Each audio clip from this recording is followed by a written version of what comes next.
Allow the two it's okay. It's okay. Off your mind. It's okay. She off your mind. Like me. Chai! Now wow, people wey suppose talk truth to power don't off mic. And if we talk, now 500,000 they go summer us, call them hate speech. But fear not, Maiyegun don't come. Him go torchlight every corner, nooks and cranny of all these bad people where they spoil our country.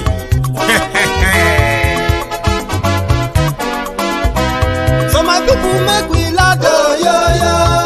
Maiyegun don't come, oh yo yo. My people make we shout, oh yo yo. Maiyegun don't come, oh yo yo.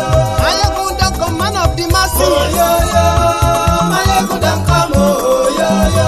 Maiyegun diary politico, oh yo yo. Maiyegun don't come, oh yo yo. This one not the off in mind, oh yo yo. Maiyegun don't come, oh yo yo. And in the touchlight every corner, oh yo yo. Maiyegun don't come, oh yo yo. Okay, some people be they holla say they want the power. Chai, them be promise us say we go get light and power. Nah. Them hustle sote they can't get the power. But now they know they do anything with the power. Sure. Every day, dollar just they get the higher power over naira. Still them talk say make we off mind. But thank God say Maiyegun don't come. So my people make you laugh, oh yo yo. Maiyegun don't come, oh yo yo. My people make we shout, oh yo yo. Maiyegun don't come, oh yo yo. Maiyegun don't come, man of the masses, oh yo yo. Maiyegun don't come, oh yo yo. Maiyegun diary politico, oh yo yo. Maiyegun don't come, oh yo yo. This one not the off in mind, oh yo yo. Maiyegun don't come, oh yo yo. Person where they do evil, no one make person talk. Them say that Maiyegun, that man too they talk. He too they talk. Say Maiyegun diary, he they hot like pepper. But every day, then they take money in bulk. Woman picking, they the street they hawk. Still them talk say, make we no talk. But thank God say, Maiyegun don't come. So my people make you laugh, oh yo yo. Maiyegun don't come, oh yo yo. My people make you shout, oh yo yo. Maiyegun don't come, oh yo yo. Maiyegun don't come, man of the masses, oh yo yo. Maiyegun don't come, oh yo yo. Maiyegun diary politico, oh yo yo.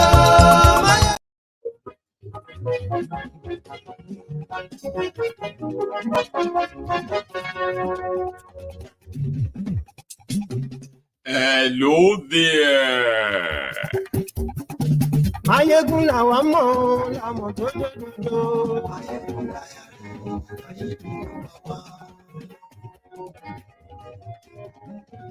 Maiyegun làwa mọ̀, làmọ̀ tó dodo.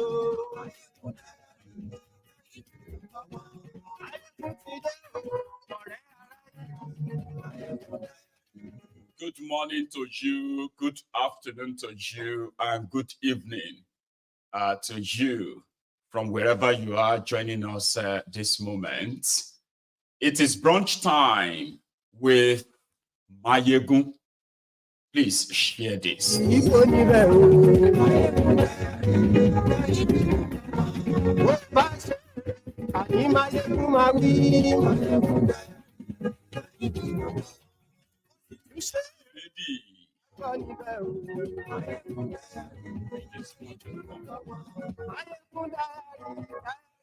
You, Olufumilayo, show me. You are holding the front line there on Facebook. Thank you. Share this broadcast. Invite your friends. Invite your not so friendly friends, and tell them that Maiyegun today. Tinubu said his fall yesterday was a swagger. He doubled for democracy. But that's kind of nice for him to take it on his chin. Tell everybody.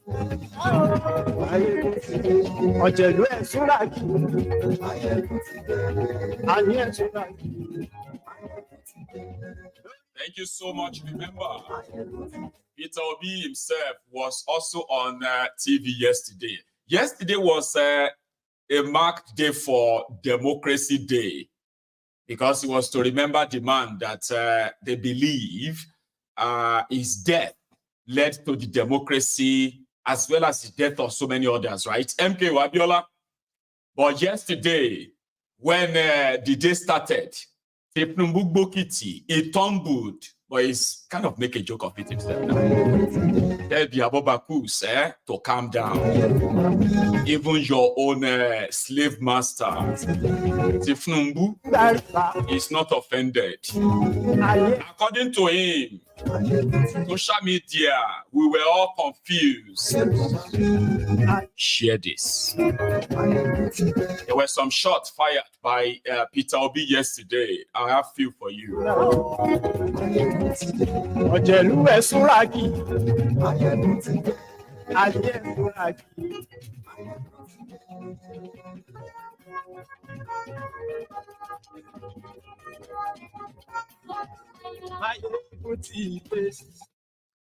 Thank you.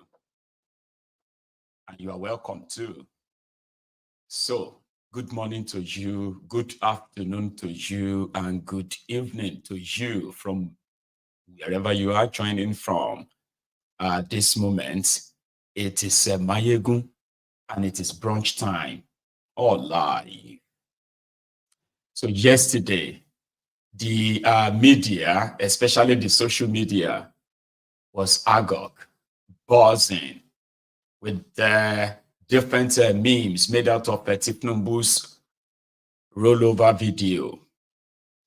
However, he himself, he has taken it as a joke. In fact, he made a joke of it. Despite all the effort of his ass lickers, praise singers, the court jesters, to try to want to gaslight us or kind of want to dump it on us, trying to explain it away. So Koolu came out and said, listen, I tumbled, I doubled, I prostrated for democracy. That was what happened. But Tinubu's fall wasn't the only thing that happened yesterday. There were some other shots fired, especially from Peter Obi. And somehow, that seems to be the one that has taken over the point of discourse on social media right now.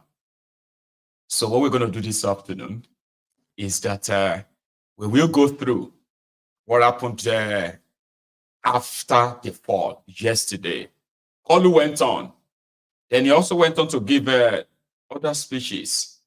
This time around, it's not written. So we'll start with that. Then we're going to move on then to Peter Obi's convo yesterday. So share this. And then we can add our own point to it. So the next phase of the chart today is going to be us reading from our book, The White Malice, which will last for about 45 minutes or so. And then the last phase of the convo this afternoon is going to be the phone calls where everyone can, share your own your view about everything. So the battle for those who want to rescue Nigeria with those who believe that Nigeria is perfect as it is. Anyone complaining about Nigeria is considered an enemy of Nigeria. And let me give you something too. In case if you have not been consciously paying attention, do you know that majority of Nigerians talking about Nigeria, they were actually expressing their disgust and everything they feel towards the criminals that have divided, ruined, and shattered that country. But whenever those who are destroying Nigeria want to respond, they kind of want to make you feel guilty, like talking about all of their failures simply means you hate Nigeria. In fact, you are demarketing Nigeria. I don't know how many of you have consciously or subconsciously pay attention to that. Like, oh, Tinubu this, or APC have destroyed Nigeria, man. They have ruined this country, man. APC has said this, you know what I mean? This country, man, this country is finished. With these criminals, that Nigeria is done. Then they will turn it over and be like, man, you should not be hating your country. Sorry, one sec. Okay, hang on, I'm coming. However, let us go to what happened yesterday, because usually, right, they present, and it is in their own illusion, okay? In their world, they will be like, these people, they hate Nigeria. But meanwhile, the people who hate Nigeria, destroying Nigeria, are the ones that you rogues, ass leakers, those of you who are already carrying your chains, like your slavery chain, okay, carrying it about, looking for who to be arrested by the rogues who are destroying your lives, destroying your economy.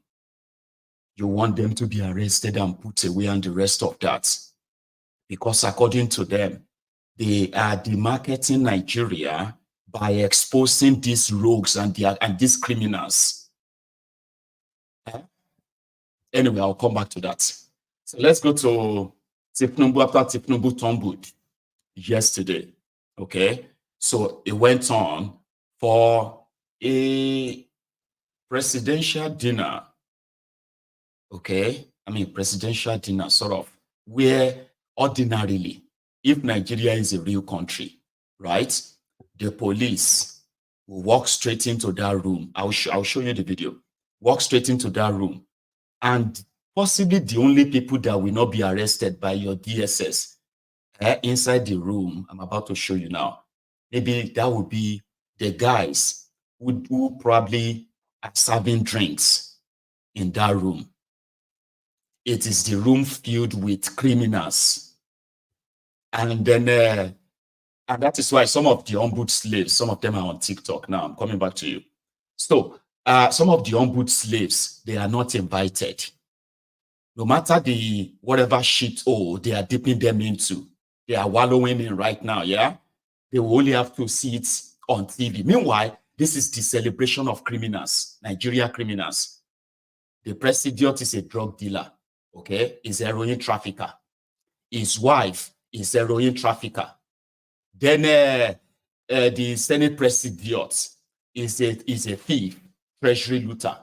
The vice president is a Boko Haram sympathizer, a Boko Haram sponsor. And you can go on and on like that.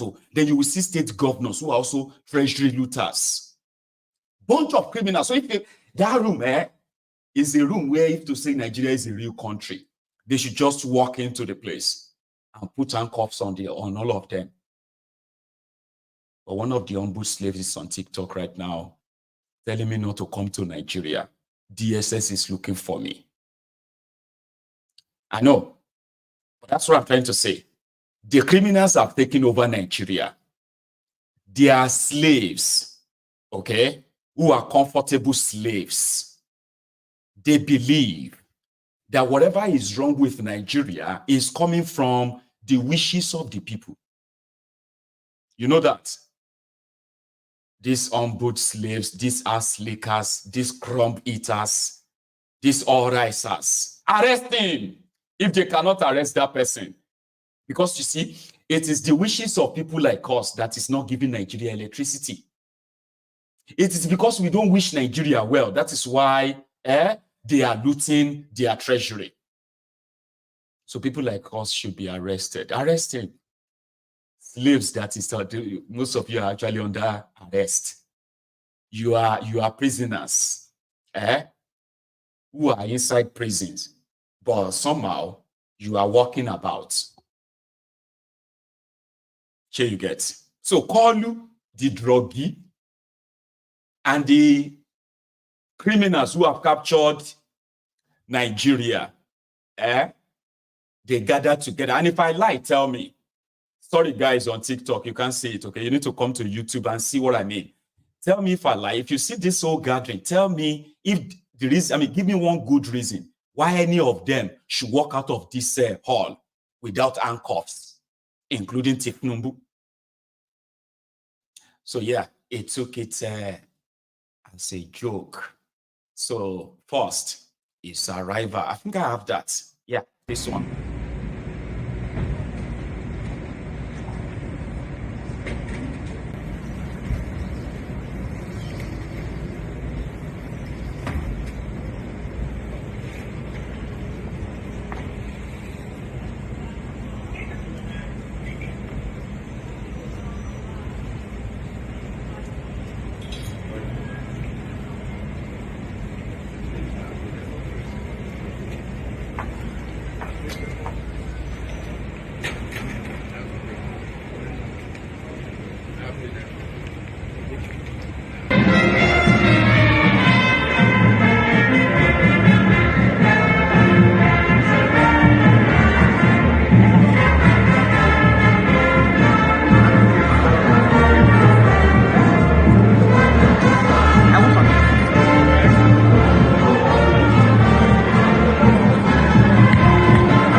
Mother of the nation, you're welcome.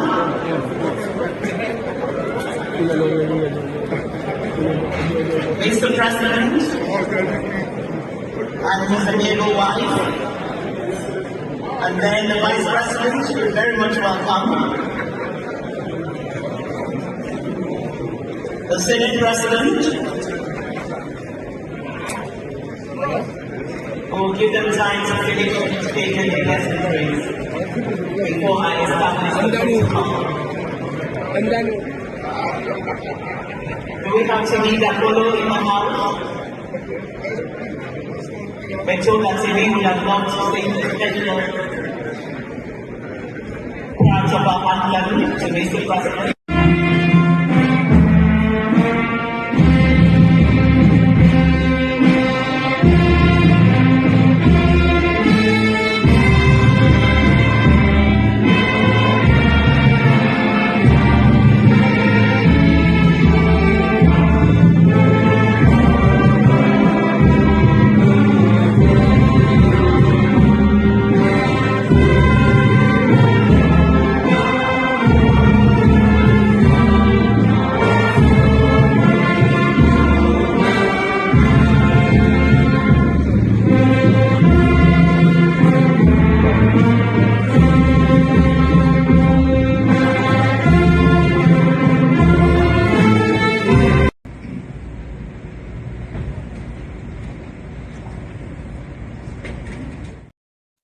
Tell me, after seeing their video, tell me if I am lying that in a working country, in a real country, if the police is there is nobody inside that room that doesn't have any corruption case.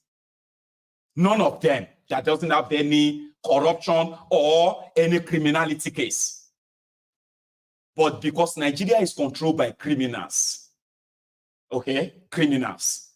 And that is why they can tell you to endure while they sort of, fritter away your commonwealth. So you know what I go do when I went away? I quickly go give one, because you see the ways on TikToks, right? Who are like the Abobakus there. They are also on Facebook. But you know something, I don't know if you have observed. The destruction of Nigeria, the poverty in Nigeria, has sort of affected so many, including these Agbadorians, that they are not too plenty on top Maiyegun's diary these days. They cannot afford, okay, to sit down and be abusing Maiyegun for 1 hour when they are yet to eat. So now, and there's no free Facebook view. So I saw one on TikTok, said, you don't come to Nigeria. If you come to Nigeria, DSS will arrest you. I was like, Chenri, look at Omoeru. Do you not know that in Nigeria of today, by statistics, it is actually better to be in prison for so many reasons. It is better to be in prison than to be a walking prisoner. Millions of Nigerians are walking prisoners that can also be killed. If you are in prison, Boko Haram, Fulani terrorist, police stray bullet, or any other, all of these things, they will avoid you. You are likely going to eat 2 square meals a day. Instead of using whatever peanut you have in your pocket to come on social media to defend the people that are actually working to destroy you. They are destroying you, not me. So people in prison are better than some of you walking about. Now only cloth, una they take cover body, shameless bunch. Arrest him. Arrest this. Of course, now that's what you have. You have criminals who are practicing pseudo-democracy, looting and stealing from you. And I said, because you see what I was talking about, those who were defending their rogue oppressors, they kind of indirectly believe that now wishes of people like us, no, they make Nigeria work.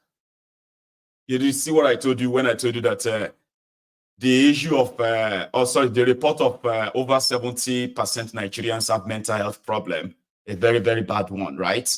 Is very much evidence if you come on social media and look at the impoverished, oppressed, like the people that are the victims of bad governance. You will see them on social media. And then you are wondering, like, this must be mental problem. All of you who don't wish Nigeria well, in Jesus' name, Nigeria will work. Asiwaju will shake in the same people who were praying that Boko Haram will succeed. Abieti Bagbeni, the Olori Brukus who were on social media telling you that it is because you hated Nigeria. That was why you wanted Nigeria to fail. But God will shock you. Jesus will shock you. Allah will shock you. Last, now then shocked to poverty. Some of them, they were shocked to death with the result of bad governance, which is not actually sparing anybody. So if you come on Maiyegun's, maybe you are new. If you come on Maiyegun's diary political, this man don't come to Nigeria, they will arrest you. Whether you are actually trying to joke or you mean it, Baba, they make any sense. You are living in a shithole that many of you can't wait to get out from. They sell una properties. See, Nigeria has become so dangerous. There are not the people way poor, one japa.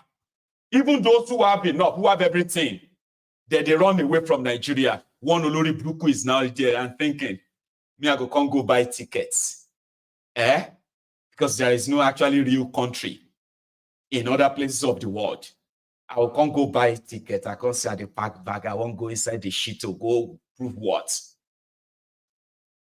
A place whereby what we are actually hoping and praying for is that before they turn all of you to a bunch of criminals, to terrorists, lily-livered cowards, that will never have any confidence to go after the criminals, destroying your lives, but you will come after those who are exposing them. Shameless cowards.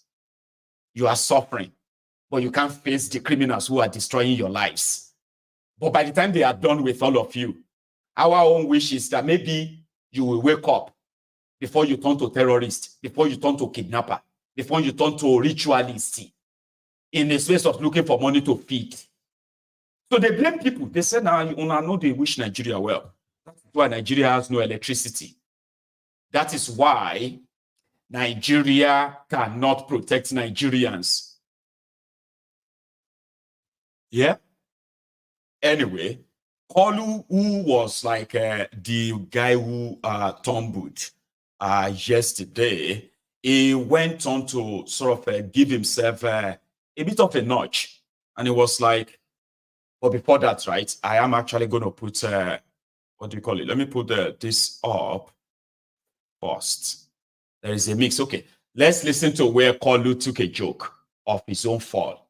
Then after that, I'm going to play you one of one guy who kind of like spoke at the gala too. Tinubu, ladies and gentlemen, he said he double-ed. Early this morning, I had a swagger. and it's on the social media. They are confused whether I was doing Buga or doing Babanriga. But it is a day to celebrate democracy while doing Dobale for the day. I'm a traditionally Yoruba boy. I did my Dobale.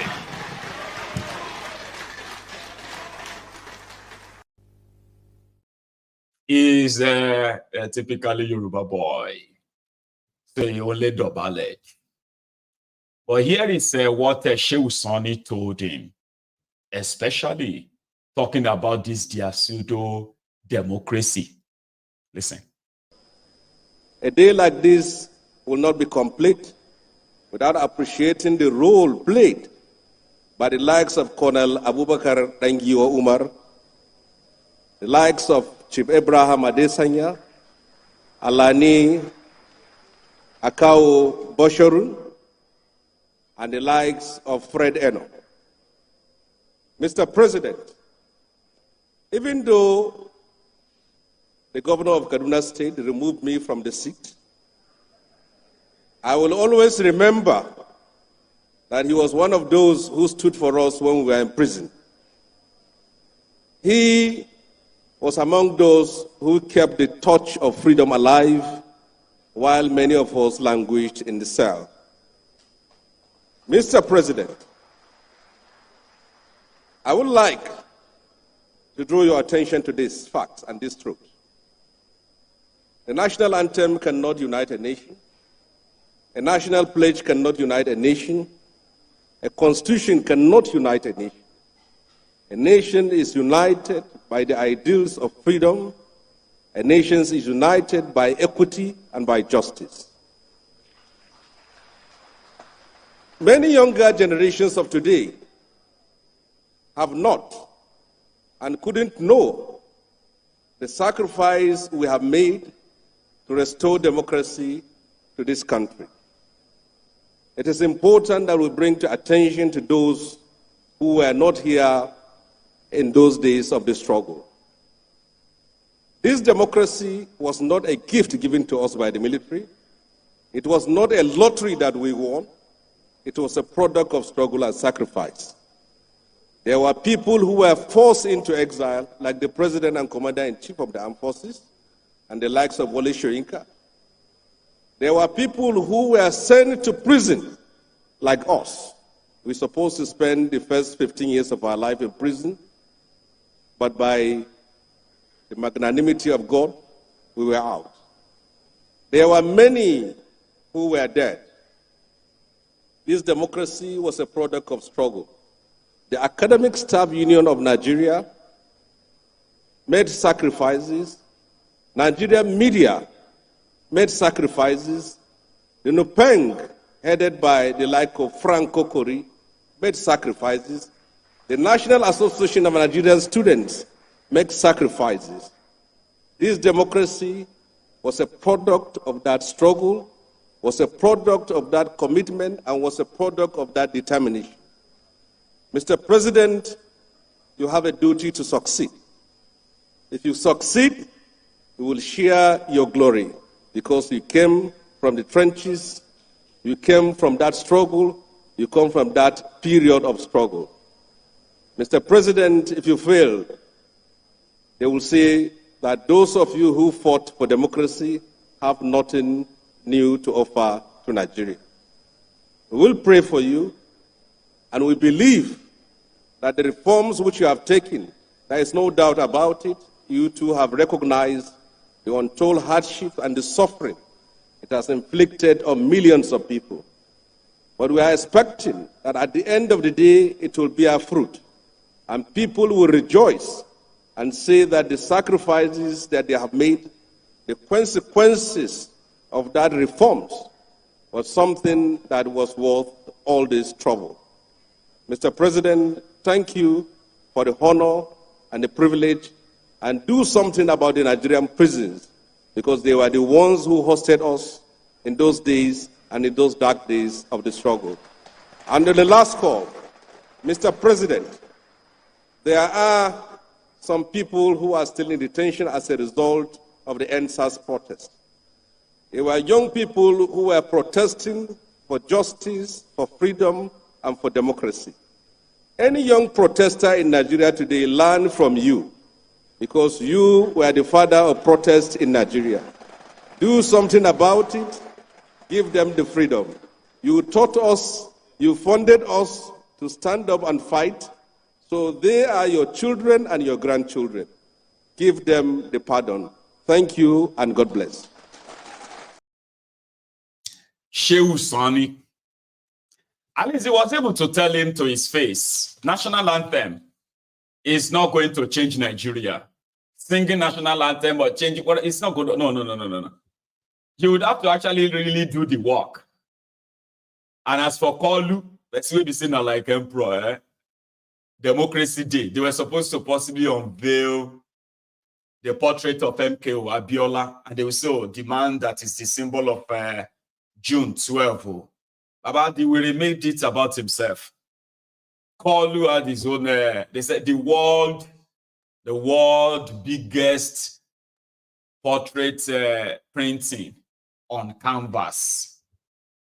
So very soon now, they will change the history of their democracy. They will tell you, say that Tinubu fought for democracy for Nigeria. You will see. So let's go listen to Tinubu. Here is a Tinubu without any written, without any written speech. He is now talking directly now. I know it can be boring, but I think you should just look at him like a clown. I know somehow it's not funny, but it is always funny to me when Koolu speaks. So I don't listen to him like I'm listening to somebody who is sane. He's a mentally deranged person. He's a rogue, a criminal, right? But he's also mentally challenged too. He's going to say a lot of things. It's not going to make any sense. But still, I want it on record. Yeah, I want it on record so that, in 10, 20 years' time, all these Olori Brukus will not change the history and begin to teach our children nonsense that a drug dealer, a drug baron, certificate forger, okay, is a hero. So that this Maiyegun's diary political, if everything passes, all of my words here, they shall not go without coming to pass. They cannot die. Even when I die, all these words shall not die. Generations yet unborn, they will come upon this video. They will see all these characters. They will know the roles they play in the years or decades preceding theirs. Yes, my word shall be on Mabu, and everything that everyone did or said shall also be in the diary. So here is Koolu. Laugh if you can. Go make some coffee if you can. If you can't, watch. Me.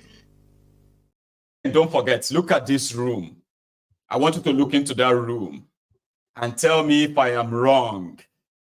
That if Nigeria was a country, the police should walk straight into that room and put handcuff on the enemy, on the hands of every person inside that place. The person that will receive the lowest jail term will not get anything less than 10 years inside that room. If I am wrong, tell me after this clip. Me, Ododo, I will see you. No matter how short a man is, you will see the sky.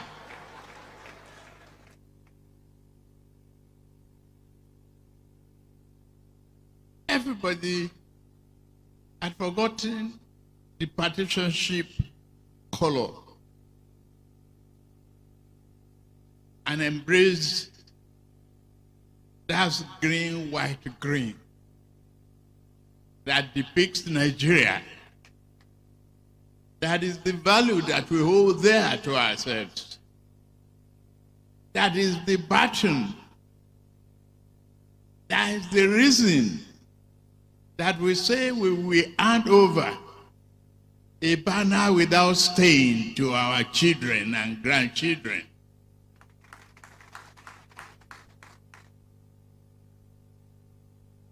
Is it not true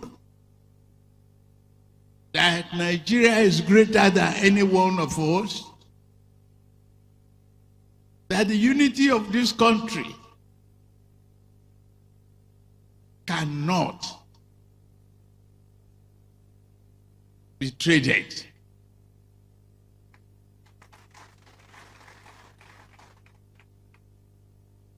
Yes, I saw many criticism about national item duty.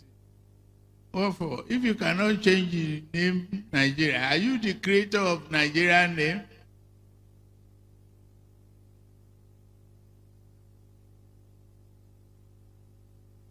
Nigeria is blessed. Our complexity, yes. Our diversity, unending. What is the best road to success? And I'm standing before you, promising you. I did my broadcast in the morning,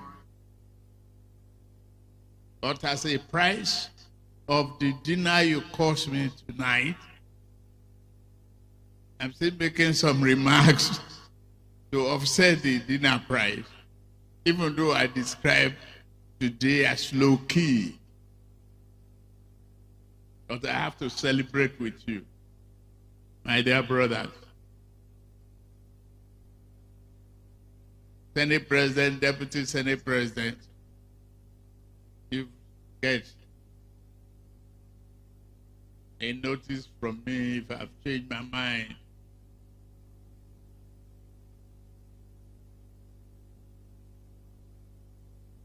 On minimum wage.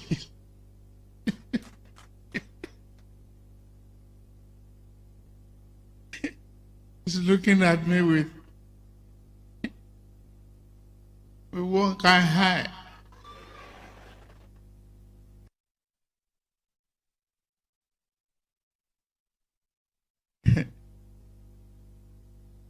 Nothing but about minimum wages. We're going to do it what Nigeria can afford, what you can afford, what I can afford. They ask you to cut your coat according to your size. If you have size at all. Ladies and gentlemen, it is a night that we should plan jovially and celebrate. Nuisance leleyi. Nuisance leleyi. That's Koolu. So that's the first one. I had to cut it into two so that it won't be too like for some of you.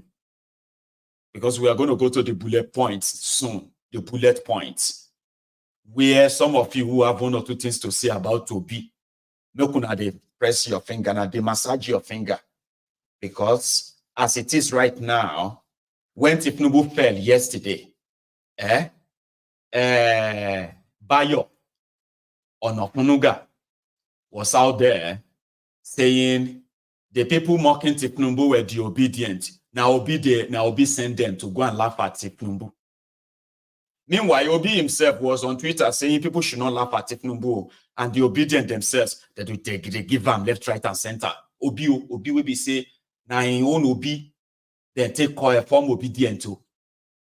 But yet they were still accused that now Obi send them, made them go laugh at it. So now if you have something to say about Obi, you better begin to massage your finger so that when I bring him up now, because the guy did not come to play. If you have watched the interview yesterday, right? I'm bringing the buzz back and I'm leaving it here as part of what happened yesterday. Let Koolu finish his bulaba here. And celebrate our God-given country. I'm glad that you all are here. I'm excited. The promises I could make, struggling to bring the food prices down, But those bandits leave the farmers alone and bring Nigeria back to its glory of production and harvesting.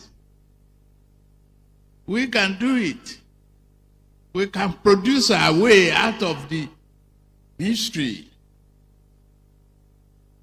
of complaint. We can make Nigeria a tremendously successful country. If we gather as we gather here tonight, encourage our children about the charter of our value system. As they look upon me as a leader to make the changes, what about us, the rest of you, the rest of your children, making those changes too? What do you tell them? How do you teach them? Whatever we have to invest in our national orientation, I think we should do it. Before I left for this dinner, there was a news. We commend those custom officers in Kebbi, conundrum, rejecting millions of bribery. To forget the vandalization and arrest of those vandalizing our track, our rail track. What do you call that?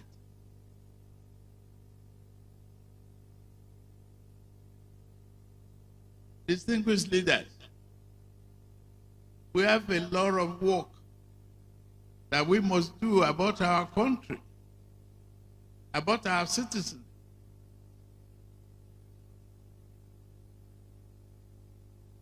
Citizenship is not just the dictionary meaning of it, it's the actual character in us. Let's teach this one to our children so that Nigeria collectively we will do the job that we are called upon to do as one family, one nation, under God Almighty. Thank you very much. Nuisance leleyi. So we must do everything to teach our children about our orientation charter. What is that one? No? What is the orientation charter? So we have to teach her. Then we have to do everything to tell the bandit to leave the farmers alone. How are we going to tell the bandit to leave the farmers alone so that they can harvest? Uncle Bandit, Sonuda Iki, Ranka Dede, Yaya Iki, Yaya De. Please, because Sonuda Kundari, yeah? Please, leave the farmers alone. Abi? Nigeria ti bori tó bá pé Nigeria ti last dent. Nigeria ti ní kíni ó ti ní accident. But again, those that are enjoying this fury, they will disagree, no doubt. But we'll go see Obi. I mean, you've heard Tinubu now, Abi. Now, here is the man that frustrated Nigerians under Tinubu. Especially the frustrated Agbadorians, the humbled slaves, the sophisticated morons, the crumb eaters, the ass lickers, the all-risers. This is the man they love to put all their frustration on. He is not the oppressed idiots. But somehow, they prefer to kind of unleash. Why has Obi not condemned the killing? See, we have not heard anything from Obi. This killing in the Obi has not said something about this hunger, kind of like that. And whenever he speaks, wala to mashele. Now he spoke yesterday, and everywhere don't be like So I have a few clips from that. Starting, he had a chat with Charles on Arise TV or Arise News, and it was about the state of Nigeria. So I will take them in parts. Okay, first, when Charles welcomed him, happy democracy. Excuse me. Happy Democracy Day. Thank you, Mr. Charles. And Happy Democracy Day. Thank you. You've been away from television for a while. You've been making very few comments about a lot of things that have been happening. Why is that? Well, just following up and making sure that other people make the comments and I listen, because part of leadership is also listening and learning. And that's what has been happening. I've also been contributing a bit of mine. Indeed. This week, of course, Democracy Day, it's being marked this week here in Nigeria. How concerned are you that democracy in this country remains extremely fragile, and some would say in peril after a quarter of a century? Well, for me, that was part of my comments today, because you said I tweeted today. The question is, the fundamental question to ask today is to ask, are we truly democratic? For me, that was part of my comments today, because you said I tweeted today. The question is, the fundamental question to ask today is to ask, are we truly democratic? Unexamined life is not worth living. You must at any step try to examine what we are doing. After 25 years of experimenting and trying to be a democratic country, it is now time to ask questions. Are we truly democratic? And you start by defining what it's supposed to be. Democracy is supposed to be government of the people, by the people, for the people. So the fundamental question, is this government of the people? Is it by the people? And is it for the people? Beneath this is supposed to be a benefit for the people, which is not there today. Absence of which have led to leadership failure over the years that brought massive corruption, hunger, sufferings, all sorts of pain, insecurity, everything. So the opposite is what we've experienced. What we should actually be celebrating is some sort of state capture, where those who have captured it have cornered all the benefits that are meant for the people. All the people are supposed to see in terms of good education, good health, and pulling them out of poverty have been cornered by the few that have captured the system. And they continue at the suffering at the expense of all. And the list is endless. You can go there and see the measure of democracy. We are 4.23, which shows we're low. You look at the hunger index, we're 109 over 124 countries measured, which shows we're low. You look at corruption index, we're 145 over 180 countries, which shows we're low. You look at law and order, which is supposed to be an intangible asset that drives democracy. We're very low. We're 120 over countries measured. So you could see we're low in every facet. If you compare even the electioneering process that brings our leaders into office, again, we're very low. Let's just take the recent 3 elections. incomparable countries of South Africa, India, Mexico. In all these three countries, first is that over 60% of registered voters participated in voting. Polling booths opened, over 80% opened on time and closed on time without incidents, no ballot snatching, no this and everything. And results were transmitted electronically without any hitches, no glitches, nothing. Well, there was a slight hitch in the South African transmission, but not to the degree. No, it didn't affect the result because every party accepted it. It was a very minor thing. I watched it sitting down in my own sitting room from beginning to the end. India, that was supposed to have over, the people that voted in India are 3 times the Nigerian population. Yet you could see it. The election was accepted. In our own case, less than 25% of the voters participated. And indeed, those who came out, many of them were prevented from Thank you. At the polling booths, did not open on time, closed late, closed early, with all sorts of fraud and everything. And when you think about it, in these countries that I mentioned, these were carried out by ordinary citizens. In our own case, despite all this fraud, glitches, everything, it was being executed by professors. So there must be something we need to re-examine and ask ourselves question, how do we get it right? For our children, for the future generation.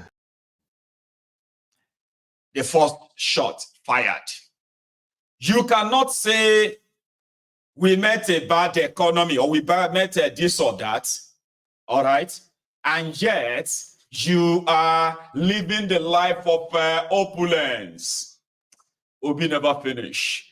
See, here is another one. This time around is about the hardship, okay? But listen. Charles, the first thing you do as a leader who inherited a difficult situation is to lead by example.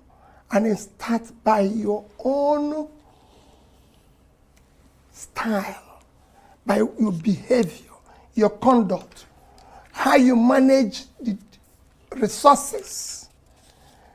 You cannot say that things are difficult when you're living in conspicuous consumption. The things you don't do.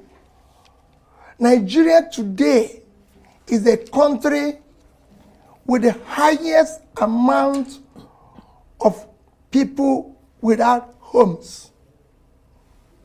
Over 24 million. Yet, you're spending 20-something billion to build a house for one person. Mr. Johnson, are you saying that a vice president of Nigeria cannot live in a 4-bedroom house? You live in the UK. 10 Downing Street is 3 rooms. That is an economy that is almost 10 times our economy today. And the Prime Minister lives in 3 rooms.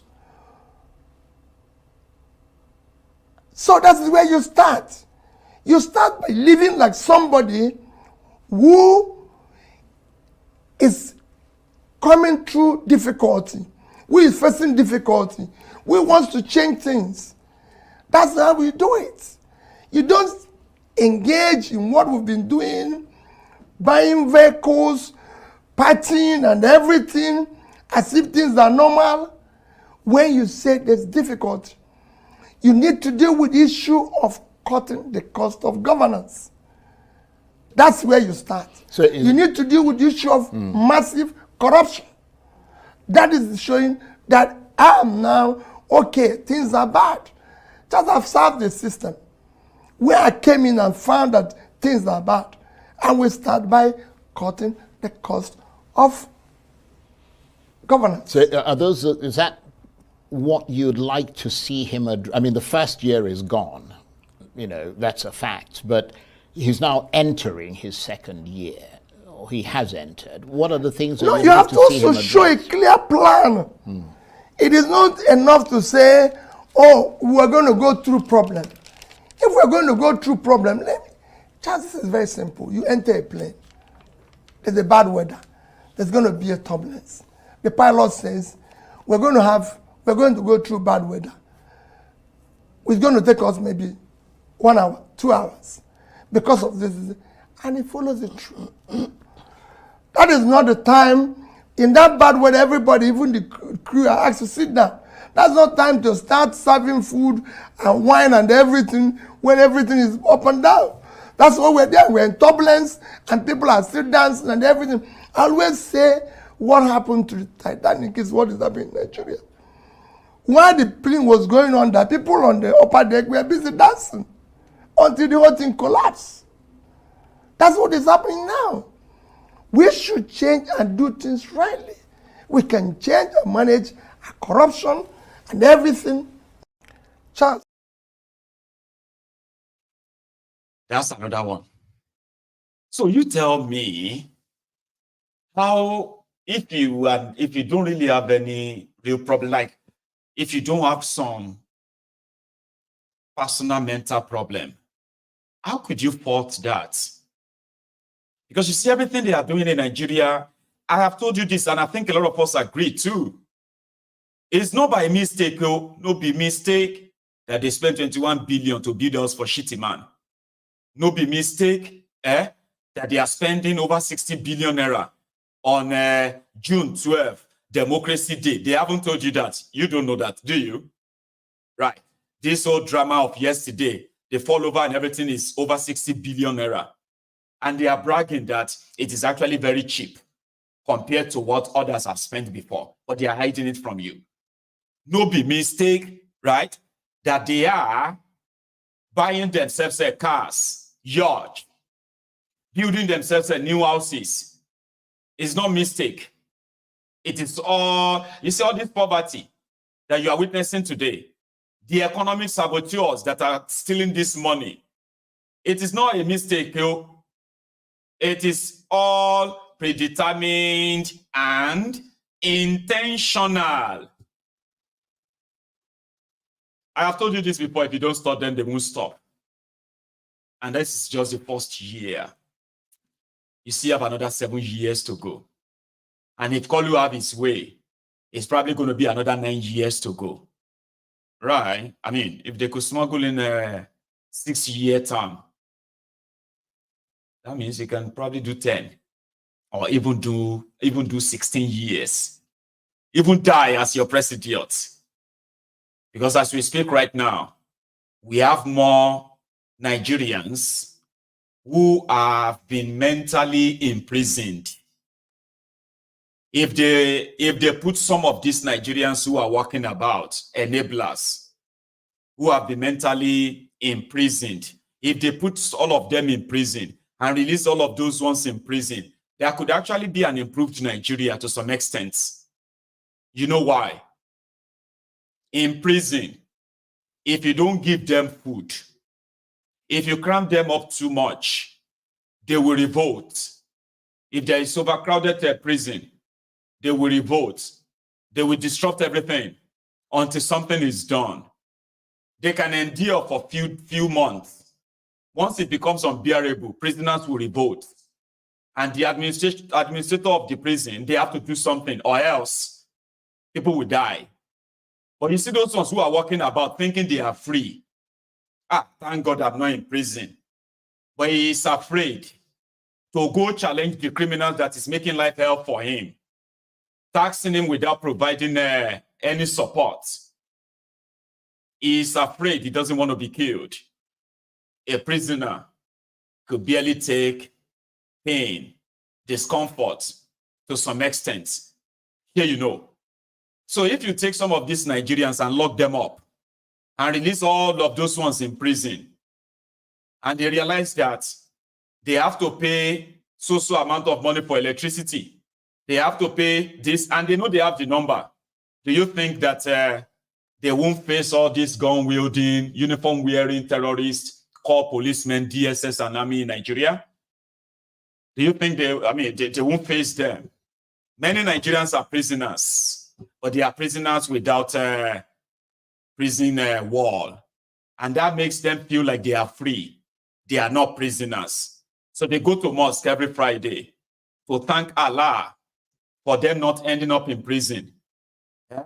They go to church on Sundays to thank Jesus for keeping them out of prison.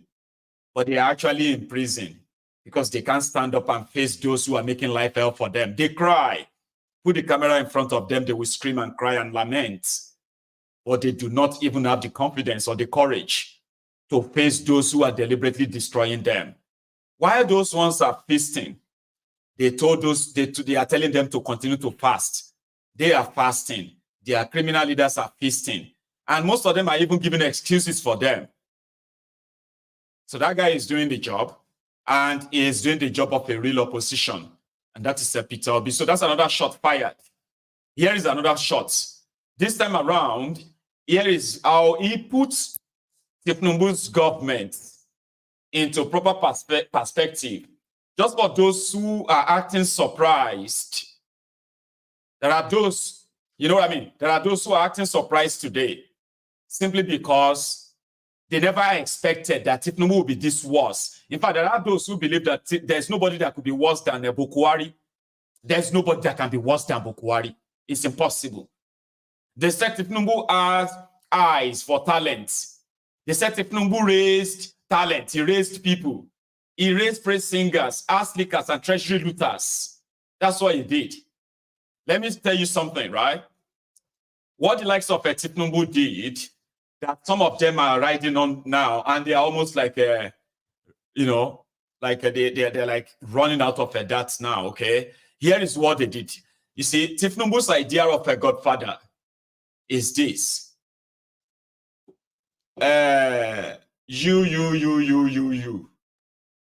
You are going to man this position, that position, that position, that position. And I do not want anything from you. So now he appoints, he ensures that 10 people get into a certain position for a certain purpose, okay?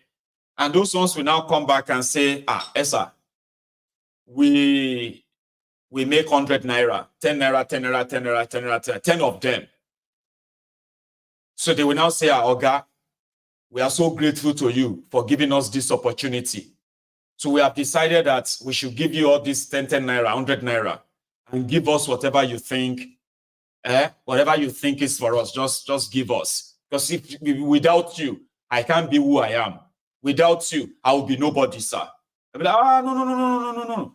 I did not give you opportunity because I want to take your money. No, I don't need your money. I don't need your money. Keep all your money, the 10 of you, and just give me whatever you think you want to give me from your money. I cannot take your money. It's your money. It's not my money. Say, Oga, you are like our God. Take it and give us something. No, you give me something. So you see, 10 of them will now be like, okay, how much do you think we should give Oga? This man is so good, oh. This man is a man of God, oh. Hey, he does not want to take anything from our money. He said, no, he must be, but let us be a good people too. Me, I will give him 2 naira. How about you? Okay, I will give him 2 naira too. Maybe all of us should give him 2 naira. Then we keep 8 naira. Wow. You believe it? Tinubu is such a great leader. I made 10 naira. And I kept 8 naira. And somebody is saying Tinubu is a godfather. He controls people. No. If you work with Tinubu, he doesn't control people. Guess what? 10 of them who have contributed to 2 naira, they have given Tinubu 20 naira. And all of them who did the work, they are now holding 8 naira with gracious thankfulness.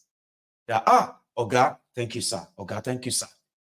And that is why when Tinubu was going to convert all of the properties of a Lagos state government that he converted to his name, he didn't do it himself. He appointed Pastor Ruga, Attorney General.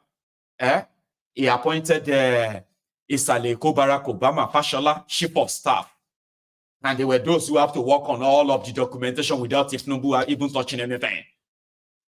Pastor Ruga was so grateful to the point that they had to make laws to protect all of the properties of Lagos State government that Tinubu has cornered for himself and his spouse. They will remain theirs. Lagos State will fight years, if not hundreds of years of a court case to take back a single plot of land illegally taken by Tinubu. Guess what? Because they've enacted laws to back them up, and he didn't do it.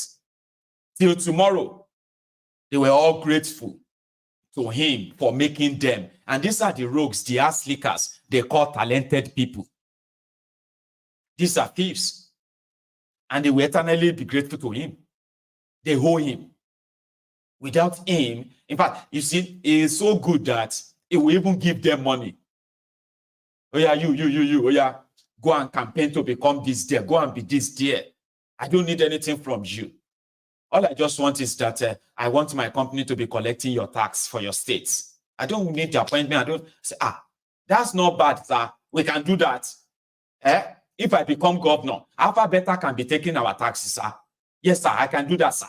So that's all. Man, this Ashiwaju is a good man. No?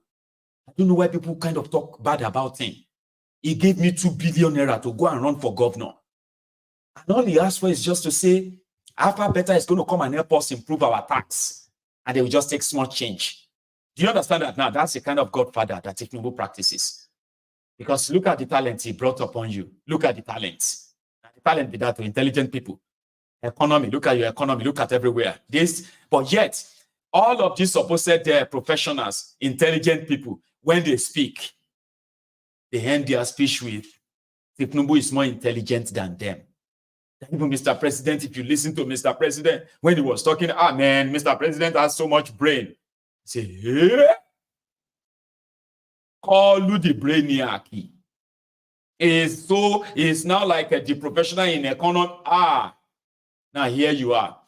Peter Obi describes, he said, Boko Haram was destroying Nigeria. Everybody was feeling the brunt.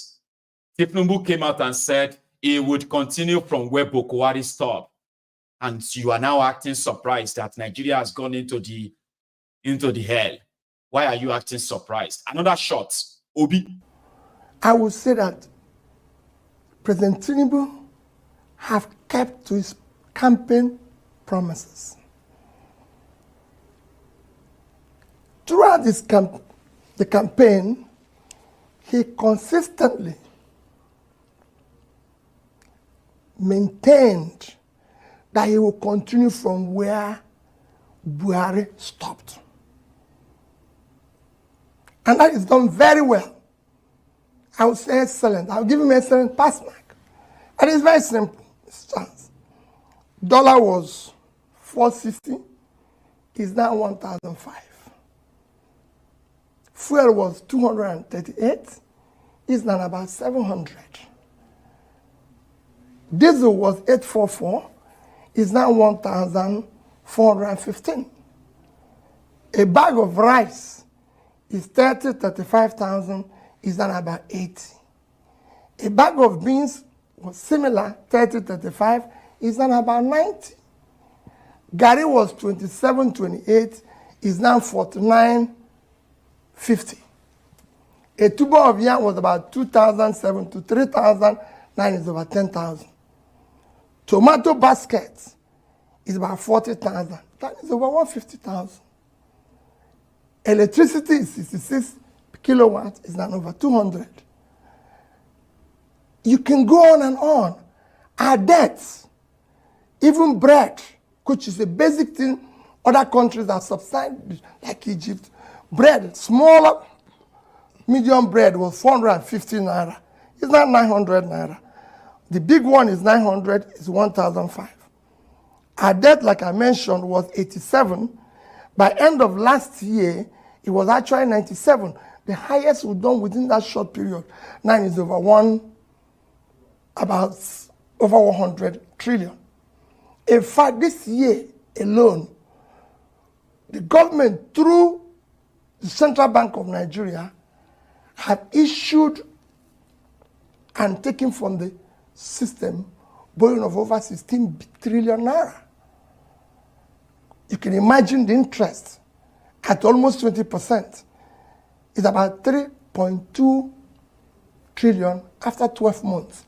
At that, last year, in a period of 9 months, we spent about 5.7 trillion servicing as debt interest on our payments.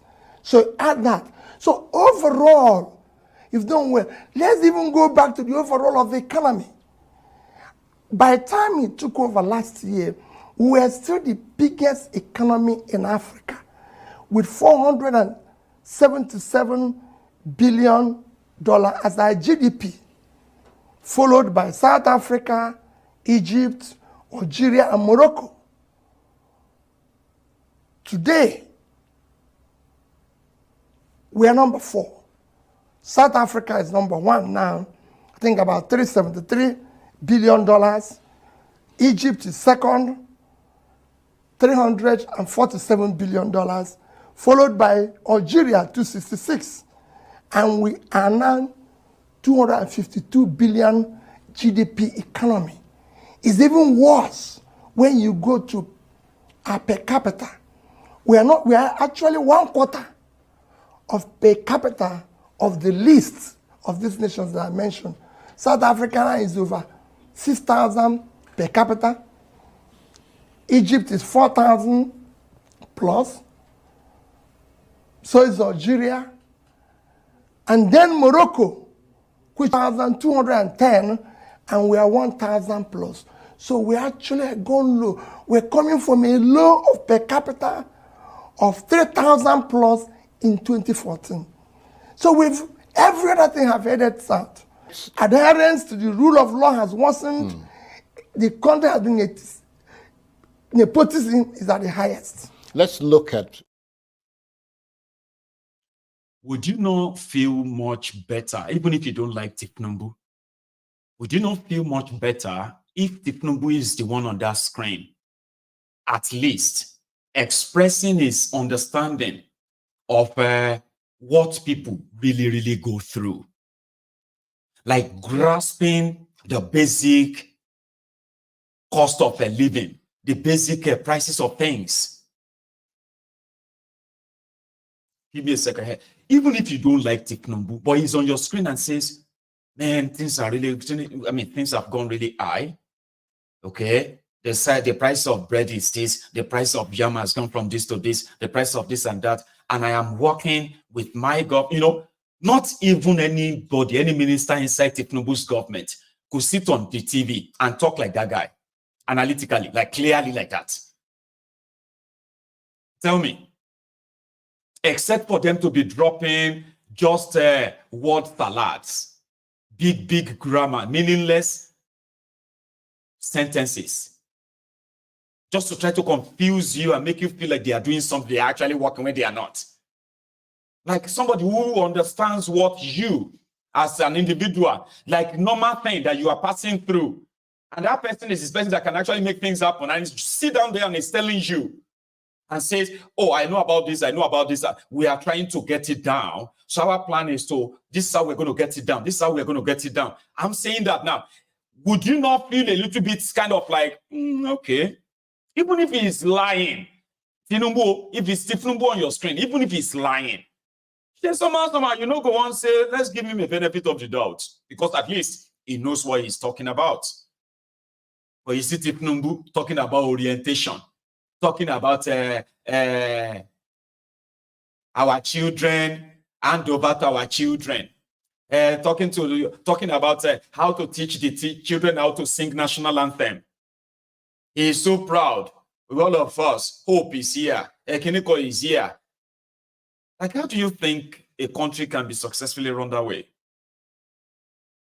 The criminals in Nigeria are taking money from banks, and they don't have any plan of paying the money back.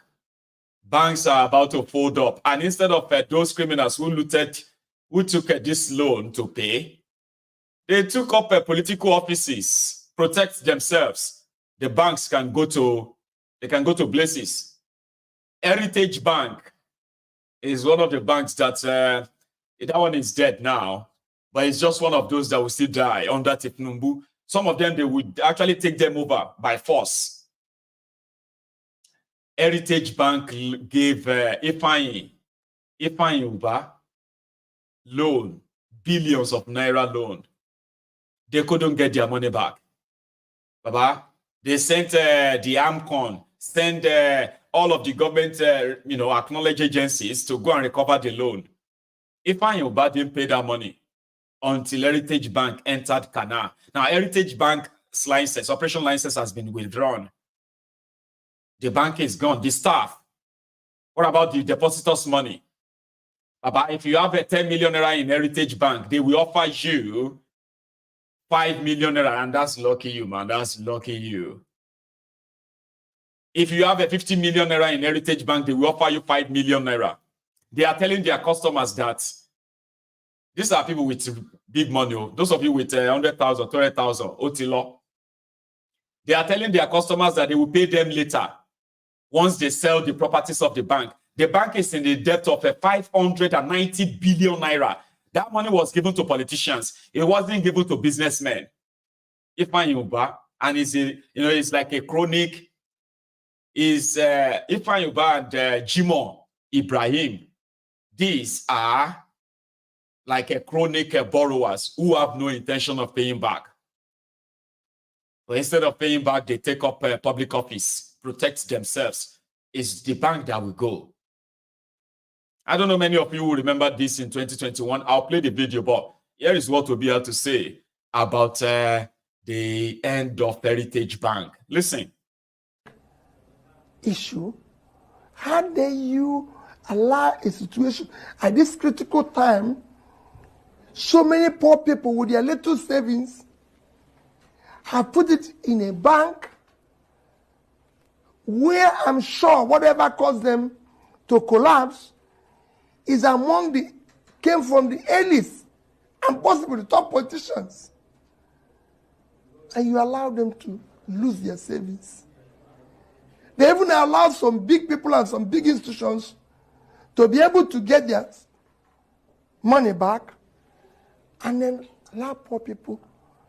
I know a man whose entire life saving of 80 million is in that bank. He's worked all his life. He's late. His family depends on interest on that money. I know those who put money in community banks, microcredit banks, and all sorts of saving institutions who in turn put it in microcredit Heritage Bank, and you allow it to collapse. They don't even know where to go to. I live in the village and they're running all over the place, crying. When would this country start caring for the poor? That is the problem we have here. And we must deal with it. When you see this massive corruption going on, if it's not budget padding today, it is undisclosed subsidy payments, it is inflated contracts, and all sorts of things, which we should. So these are issues we need to deal with. These are issues I even want our agencies like EFCC to start dealing with. Not arresting Bobrisky and Obi Kubana, or whatever, Kubana's big chief priest. These are minor issues. We have things that are going wrong. Our speaker, through one of his aides, in April, said we are losing 300 barrels of crude every day. People like Tony Elumelu have said we are losing over 50% of our production. But let's speak at that was specific. 300 barrels a day, charge times 75, which is the minimum you can get today, is $22,500,000. At the rate of 1,005, it's 33,750,000 naira every day. Times it with 1 month is $1,012.5 billion naira, which is about what the 3 tiers of government share every month. That's where I want our agencies who are pursuing people who are corrupt to be. Budget padding in all this area, that's where they should be. facing it squarely, not arresting Bobrisky because he dressed like a woman and spread about maybe 500 naira. I can assure you that if you call Nigerians today and say, hey, we are going to feed only women in this hunger time, it's just, I don't know, all men will dress like women and go and collect the food because we're all hungry. We will even have to dress Bobrisky. He wouldn't even know what is in dressing like a woman. It's not easy. The wigs are sold in the market and everything. Everybody will turn into. So this. In the time of poverty like this, the economic principle of Yusuf is what everybody should apply in his own lives. Eat little, save more. You don't know what is happening. Kese la nri lowo, makasakasa timbo. A dollar was just 800 naira or thereabout a couple of months ago. Now a dollar is over 1,000 naira. How much will it go? Nobody knows. Tori to nse falafulu. Ogba salary kilawa. Igberaga week. Or gbera resanle like. Eat little and save more. Aye ta nje chicken kola wayi ma. Aye shawarma koma. Aye ice cream ko. Mugari.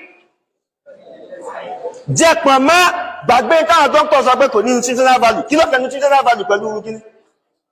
Jẹ́ pọ̀nmọ́ mú gààrí orí ẹja. Jẹ́ pọ̀nmọ́ mú gààrí orí ẹja. See, I told you, right? The guy was blazing yesterday while we were on Maiyegun's Diary Political. Okay, it was blazing on a rise. And he actually makes a lot of sense too. Imagine that analysis. Over 300,000 barrels of crude oil is still being stolen in Nigeria every day. And he did the math and he said that's like over $20 million, 20-point-something million dollars. In a month, that's going to run into a trillion naira.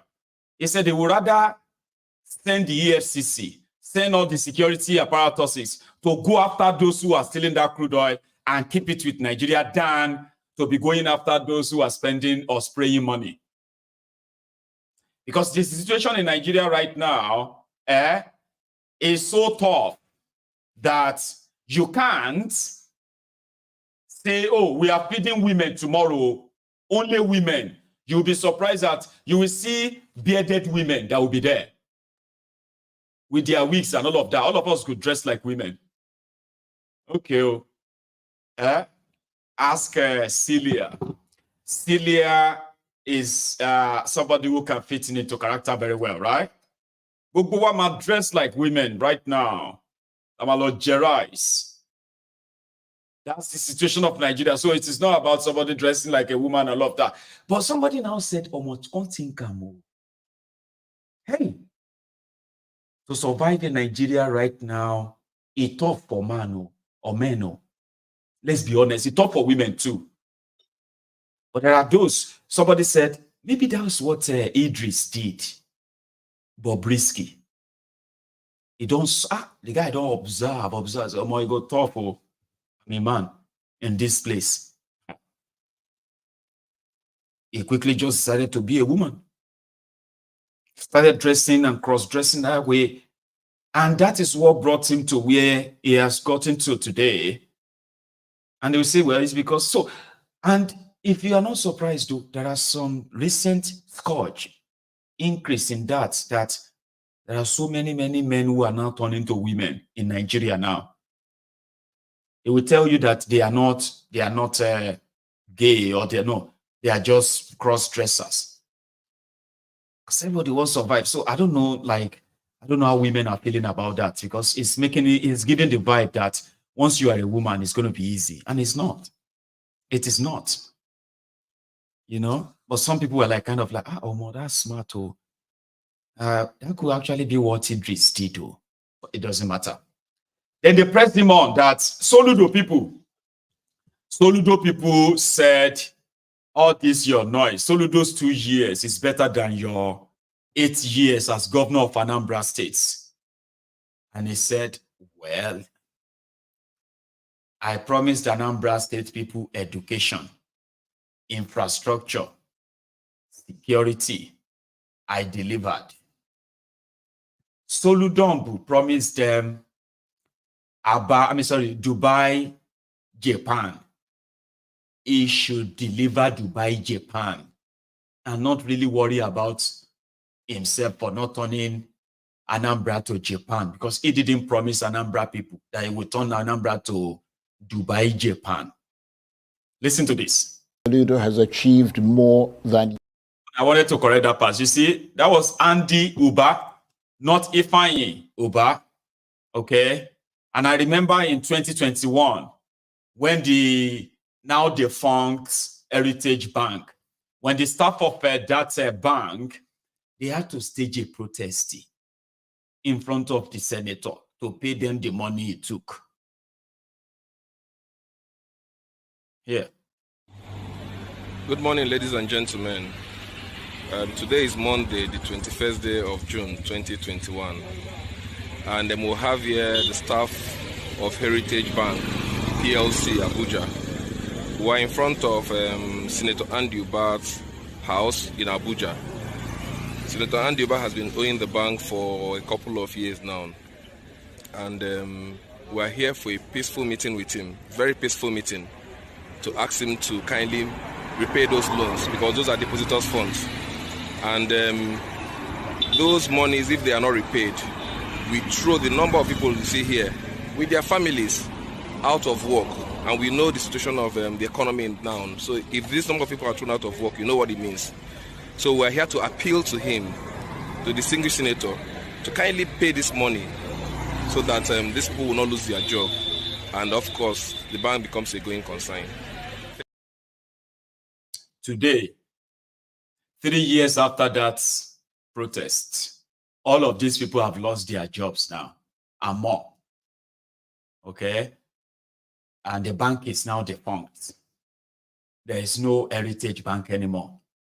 There are 4 more banks that will go under before December if they don't find investors that's going to buy their bad debts. Heritage Bank drowned because of 590 billion naira exposure. Exposure means debts that people didn't pay back. And the bank didn't have any means of covering it until it drowned it. And everybody working in that bank, those who have not jackpot, are now looking for work. There is conversation around some of these 4 banks that will likely go under if they don't find people that will buy their bad debts. One of them is almost close to that Heritage debt, over 400 billion. I won't mention the name so that it won't be like I've already created panic or something. So there's no point. There are some of them that are going to get, that are going through aggressive takeover now. They will force them to sell the bank as a scrap, while Tinubu will write up the debt for whoever is buying the bank. Let me tell you what that means. Let's say this Heritage Bank now, there is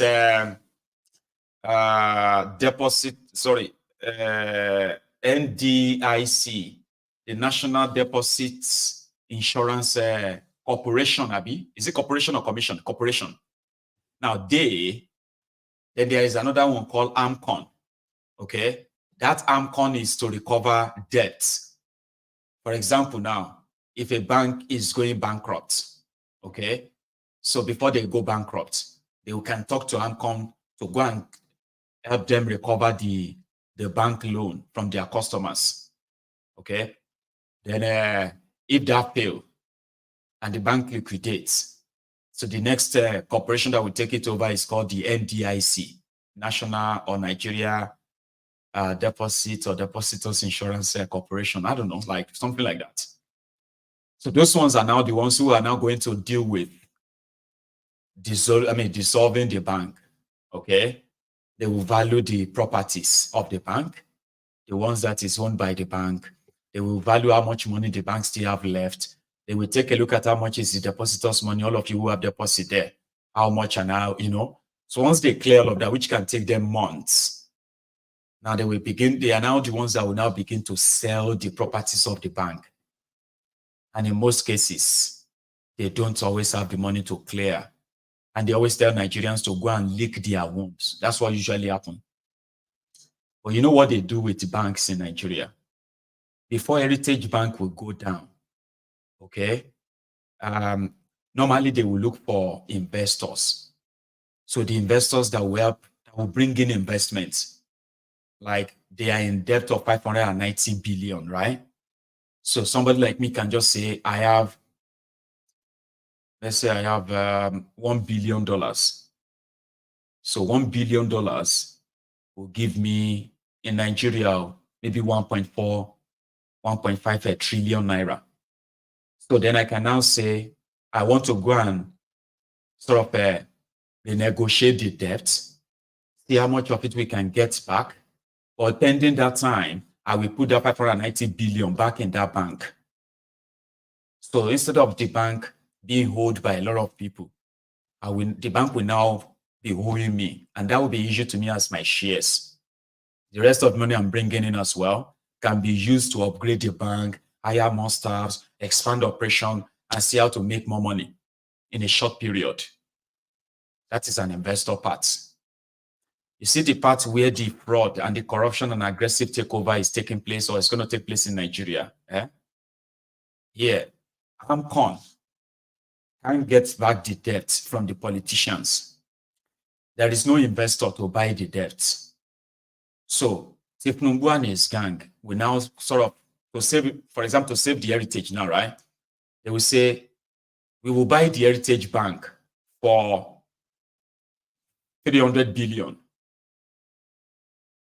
Meanwhile, Heritage Bank may be worth, even the leftover, without the debt, too, they may be worth, let's say, 1 trillion or 1.5 trillion in assets and everything. So to buy them as scraps, since there's no investor, the likes of Tinubu and gang, they will send someone. First, they will undervalue the entire bank. Okay? Because of that debt, they will undervalue it. Now, you see that debt, Tinubu and his gang, they will just write it off like AMCON has written it off. You get that now? So the Central Bank of Nigeria book will clear that Heritage Bank doesn't have 590 billion naira debt anymore. So once it is clear, the bank becomes the property of whoever is buying it, and they can now use it for all the money laundering, everything they want to use it for. But they couldn't save the Heritage Bank this way. There are some banks right now that are also in financial trouble. Okay? So instead of opening it up in a way that they make everybody who might want to kind of buy their debts normally, not for any other sinister stuff, right? They are keeping all of that behind now. You are just going to wake up one morning, they will say breaking news. Those of you who have money in those banks, your money is gone. But before the money is gone, they will call all their friends, like this Heritage Bank now. Before you get the announcement that Heritage Bank is gone, they've called all their friends who have money in Heritage Bank to go take all their money out. The Heritage Bank is about to go down. Now, people like you, we have a 10 million, 5 million, 2 million, 1 million, 100,000, 500,000, 100, you know, like that in your banks. You will be the one who will now be asking them, when are they going to pay us our money? You can't withdraw your money, and all of that is now going to be the property of the NDIC. The NDIC is now going to liquidate the entire bank with the money inside, and you will never get your money, ever. Ask those who have become victims of banks that liquidated.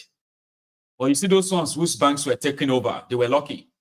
Because that one just simply means they keep the customers.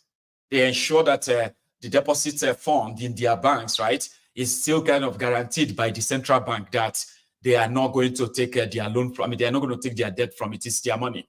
That's all they need. And the rest of you in their bank, you can pretend that nothing happened. But once your bank is announced that it's going down, everything inside it goes into the pocket of the politicians and their appointed disolutor, person that will help you liquidate everything. So Andy Uba, a politician from, a politician, was part of those who took tens of billions of naira as loan from Heritage Bank. And now, this loan they took was your money, depositors' money. They are now telling the depositors to wait till they sell the properties of the bank before they can receive their money or withdraw their money from their banks. Where is your government? Because they are the ones behind it. Government was supposed to first come out and say, all of you who have money in the Heritage Bank, you will receive your money if you can provide a transfer or an alternative bank account you want your money sent to.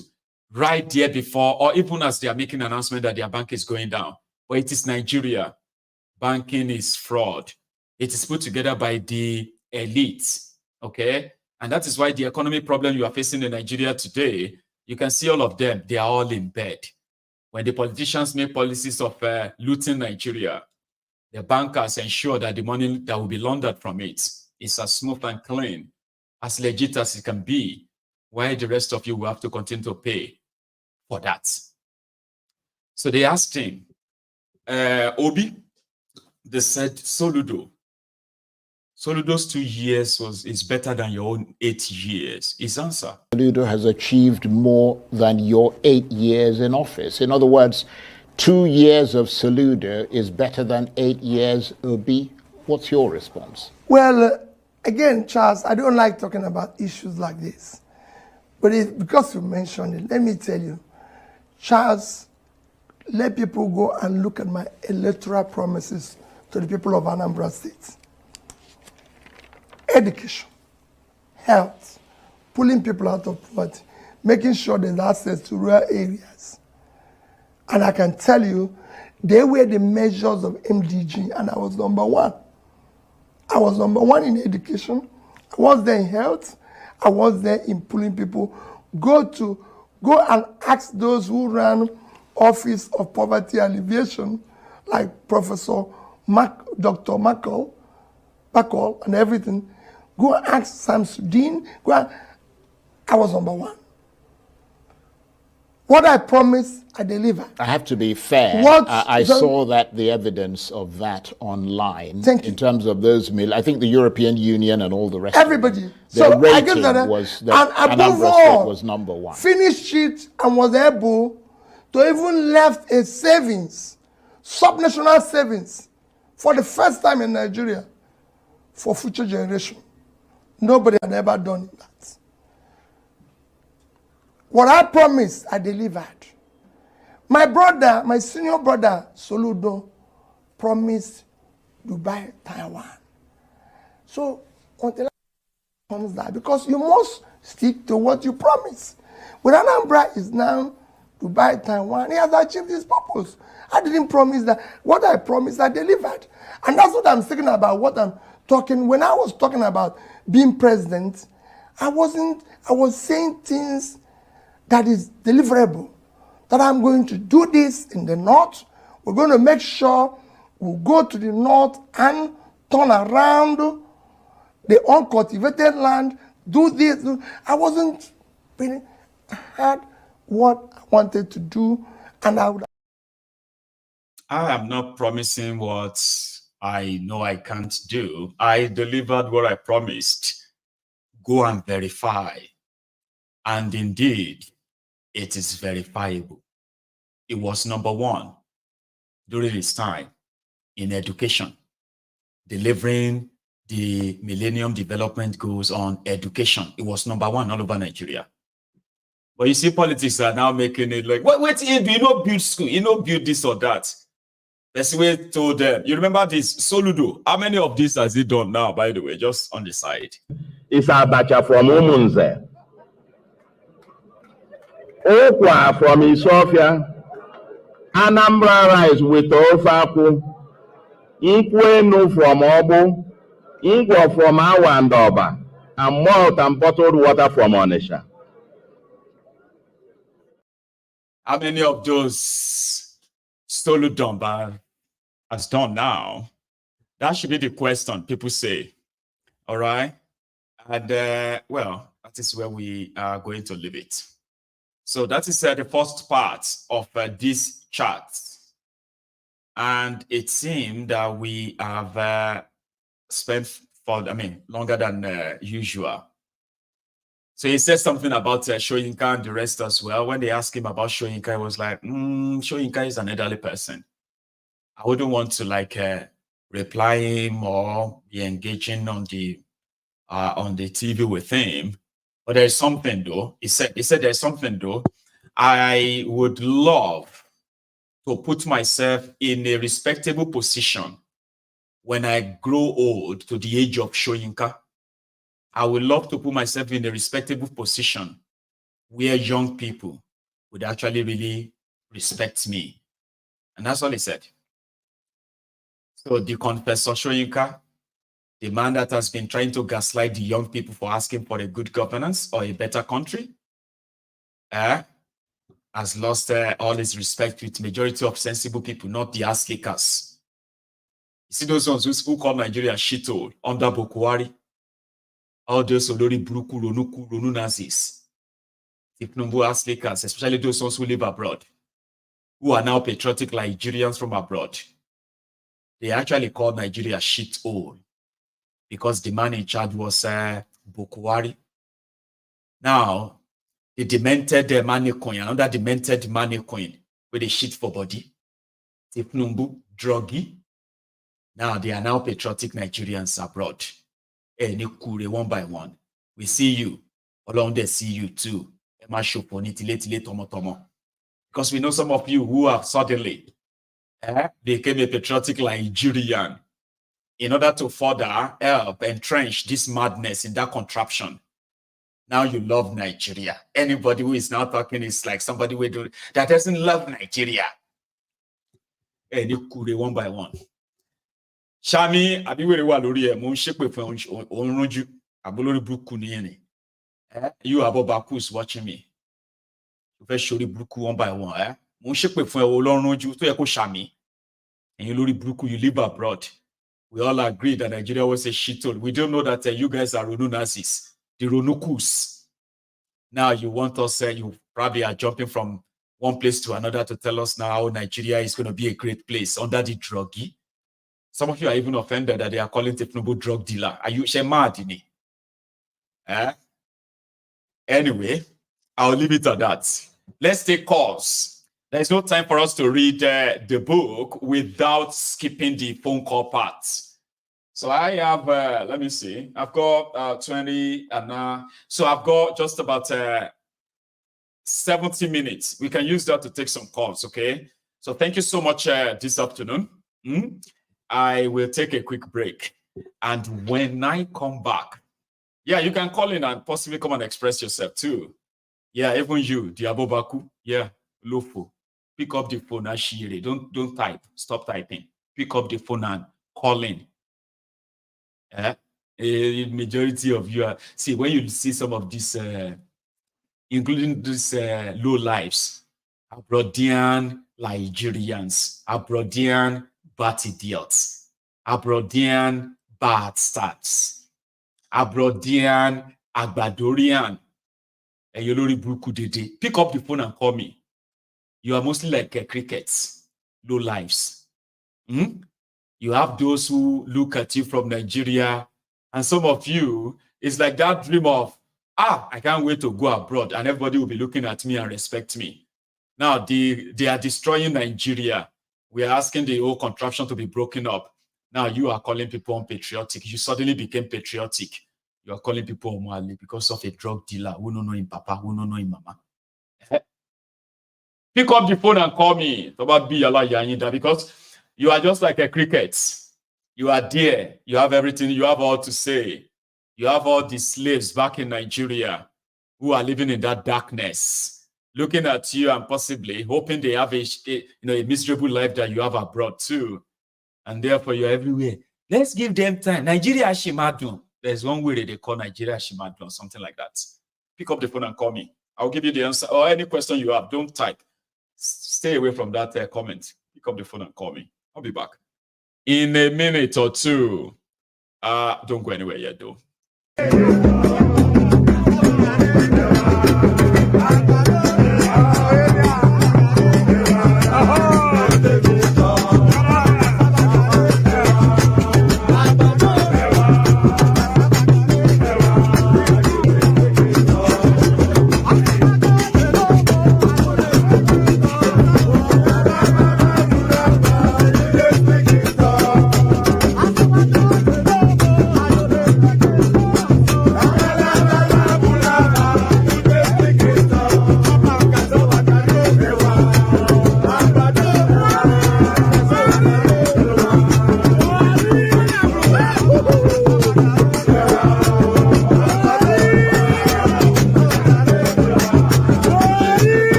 Hello there, brother.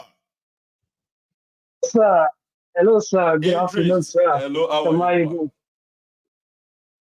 Fine, sir. Fine, sir. Yesterday I was trying to call, but the rotation lost you online, so I couldn't able to get him.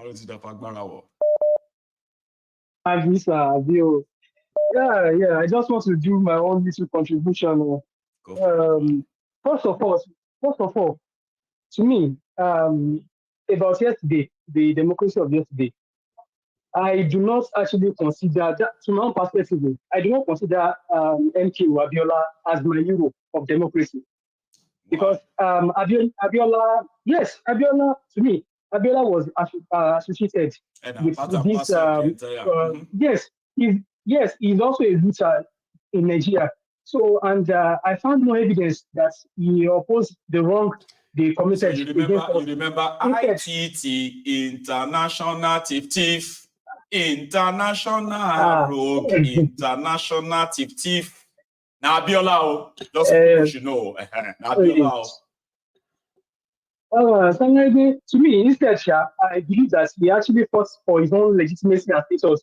As in, he wants to claim that he was as a so that his name should be among the presidents of Nigeria. That is, to me, that is actually what he fought for. And some people are actually paying homage to and tribute to individuals probably that fought for the individual democracy. To me, I want anyone listening to me that to believe that Abiola did not actually fight for me. Did not fight for me at all. And I hate to see activists, all these activists win election. All these activists like Shomore and Co. I hate to see them win. To me, I don't believe that Shomore You don't believe that activists can make good public administrator, no? Sir, no, sir. Okay, for example, the likes of this man who fight, he has been speaking well, Abi. See, sir, power intoxicates. Once they get into that power, I believe I am sure that the power is going to get into them. To me, I want them to be as a watchdog, not to hold power. Their role is just to keep criticizing the government to ensure the better things. But for them to act, okay, you want to be a liberator, and later you now get into the power. To me, I have an example. At least I've read a lot, and you've also said some. The likes of Robert Mugabe, Museveni, Kagame, they are also an activist, and now they become an oppressor. So to me, I don't think Peter. I mean, this man, the one is Showore. I don't believe if he gets into that power, the power is going to intoxicate him. That is my own perspective. Okay. And to that, go on. Okay, you are saying something? Yeah, go on. Sorry. Okay. Yes, I would still like to give at least tribute to Shehu Sani because he's one of the few who actually partook in the struggle and and later got power and spoke the truth. Though they eventually turned on me and he's actually paying dearly for it. So that is my own take about that. And another thing is regarding Tinubu's fall yesterday. I have nothing to say except that it's absolutely false and should just go and rest. But claiming that he failed because he's showing respect. He's showing respect as a typical Yoruba boy. Yoruba boy, not even Yoruba man, or not even Yoruba old person. That one baffled me. Agbalagba, now. What should I tell my baby? Baby, okay, daddy, this person fall down. But our president said that no, I only do ballet. So, and the last thing I would just say is that to Nigeria people, not that any food that you see now, any food that you see, any food that you see now, I beg, leave balanced diet for now. But we balance all the diet later. It's important to know, sir. Thank you, sir. It's the same thing I told somebody on TikTok earlier. I said, see, Baba, in Nigeria of today, even if you are living a lie, living in denial, There are so many things that can happen to you, and they will happen simply because, simply because it is Nigeria. But whatever you do, try and eat. And do everything in your power. Don't fall sick. Because to go to hospital now, I'll take this. Hello. Hello, Maiyegun. Hello, sir. Thank God I got you again. Yes, you did. Yeah, my name is Chooks. I'm calling from United Kingdom, precisely Northampton. Oh, bless you, sir. Jude, you said, right? No, Chooks. It's Chooks. Great to carry you back again today then. Okay, I got that. How are you today, Baba? Doing well. And yourself? Well, very well. Same old, same old. Oh, thank God. I've been trying to catch up with you, especially yesterday, I called a lot of times, but we know how it is. I can imagine. It got busier because it was like busier yesterday afternoon somehow. It's a bit busy this afternoon as well, but the traffic is not that much yet. Jukes. Yeah. I consider myself lucky, Me too. Thanks so much for calling. Yeah, let's go to the chase.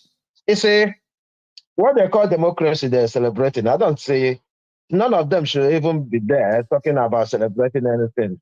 The only person I gave kudos there was Sani, because he spoke his mind. He did. He did. He let him know that this is too, Chooks. I would say. It says some people can go there, feeling bitter that they say it in the wrong way, but it's the same message.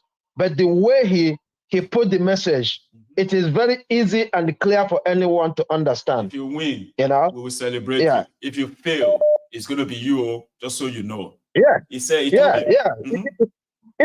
some people don't like that, But there's nothing you or I can do about him being there until he gets out of that place. I know. You see, that is the point some people are missing. Right now, his actions is affecting us. So it's better everybody knows that he is there. Now, whatever he does affects me, affects you, affects everybody. It's up to us to admit. Let me tell you something now, right? If I'm a kind of one that prays always and believe that prayer can solve that kind of situation, right? As long as he's there and nothing I can do, all I can do is pray for him to succeed so that I succeed. Because whether you like it or not, it's affecting you. If you wish him bad, you're wishing yourself bad until you find a way to get him out of that place. That's the end. I agree with that one, Chooks. We don't take her too far now. Our wishes, right, on him is not why we are facing what we are facing. You know that. Whether you wish him bad or you wish him this, it's not about wishes. It's happening to us, so Chooks. Sure you get. No. I'm not talking about wishing. Don't let us take it too down. No, I'm not. Okay. But whatever happens to him, happens to us. Whatever it does, happens to us. I agree. But it's not that if I wish him to fail, that's not why he's going to fail your Chooks. You know that. That's why. Look. That's why I said about the prayer. Right. Because you can wish anything you like. It's not going to happen until you put in the work. It's different. I get that now. Yeah. Until you put in the work, you can wish anything. It's not going to happen. And that's why I said, until you get him out of that place, I will want him to succeed. Because his failure is my failure. That's right. No doubt. That one is fact. So coming to the democracy, you see, I don't even know who gave him this idea of the statue and all that. If he's going away from that place, is he going to take that statue with him? Because I don't see how you can go to Abuja and leave that. Like, who are those around him? Who are those? Is there nobody inside that room that could easily say, oh, this is a bad idea? Maybe we should do this for him on his birthday. You're dealing with an emperor. See? You're dealing with an emperor and you're talking about who is with him in the room. I mean, even yesterday, Abati, as good as Abati is, Abati confirmed that we are dealing with an emperor. I mean, how serious can that be for Abati to say, what am I watching? Is it a kind of empiristic show. I swear. You know? So, you see, when he do that, for example, now he went there and put just the statue of the focused man, right? Just to get the name for himself. How about those people who made that June 12th that we can celebrate it today? How about those people? He made it about himself.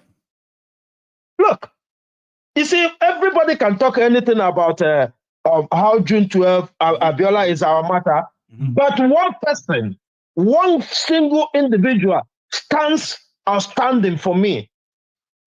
That is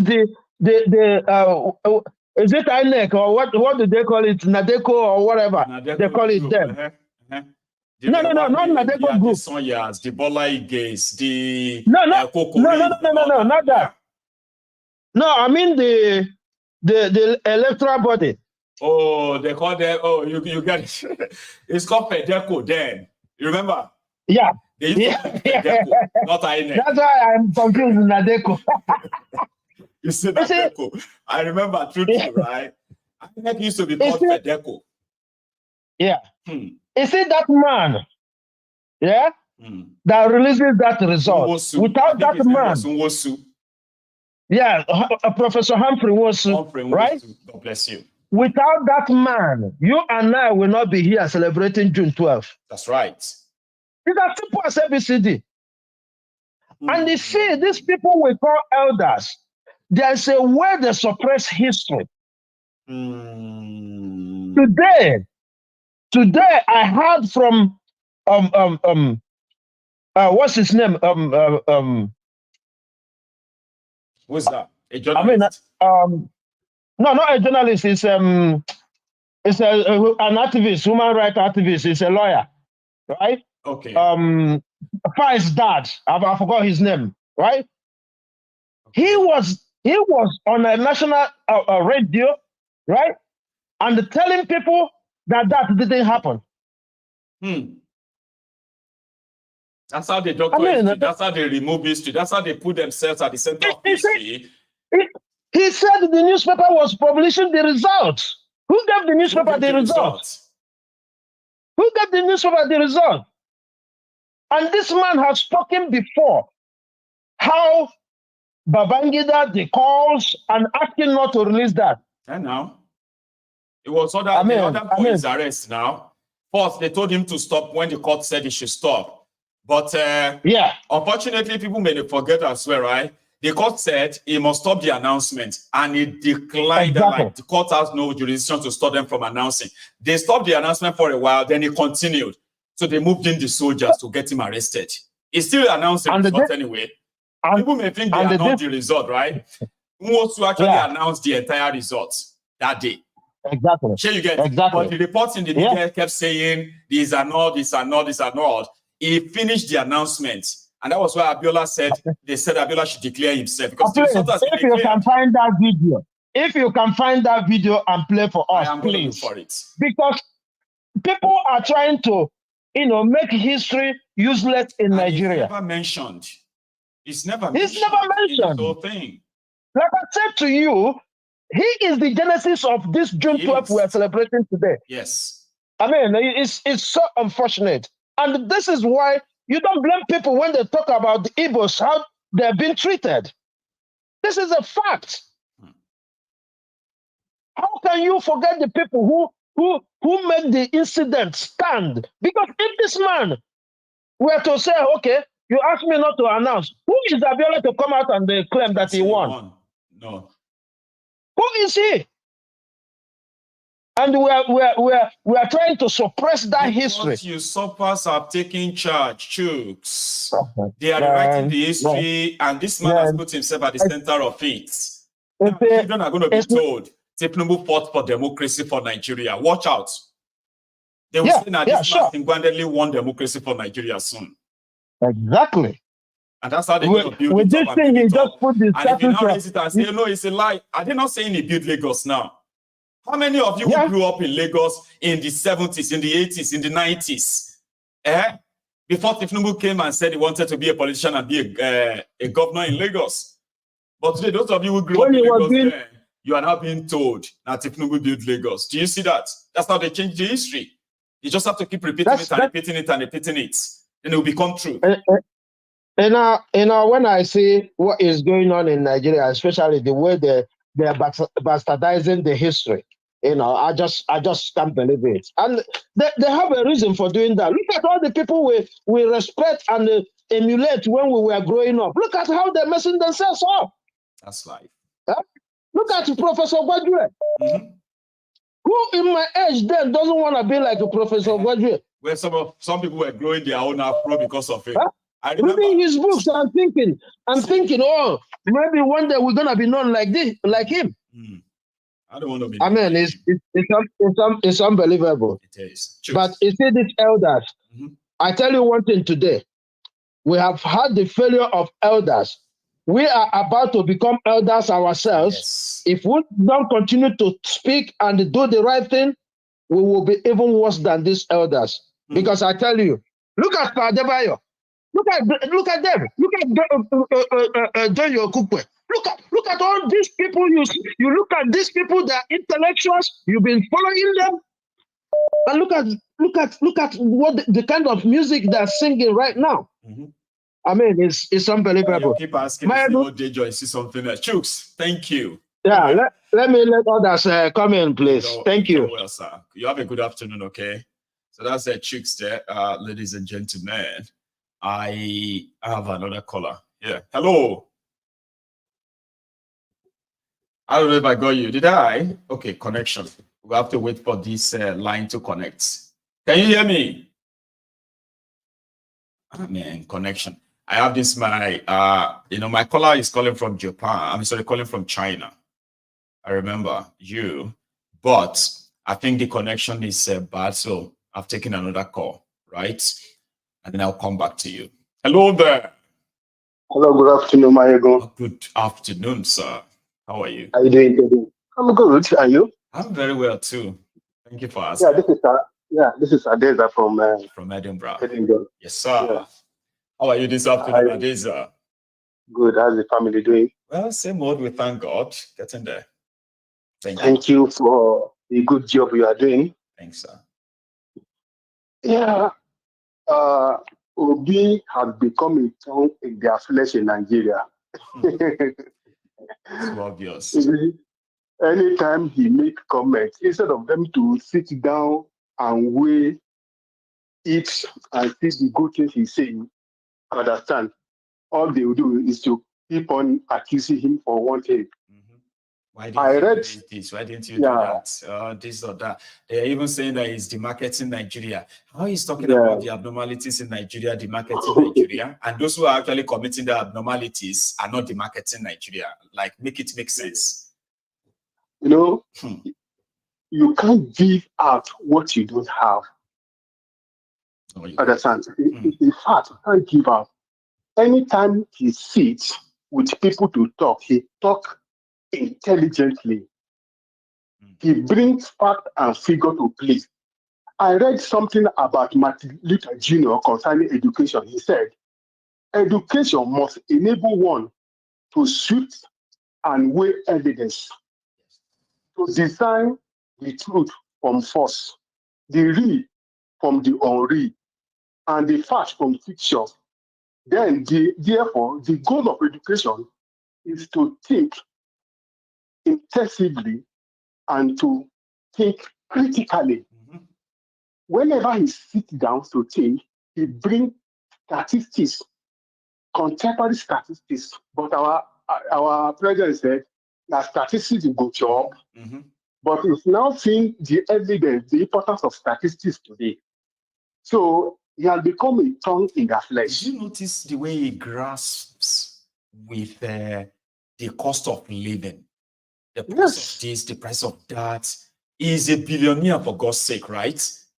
But at least his awareness,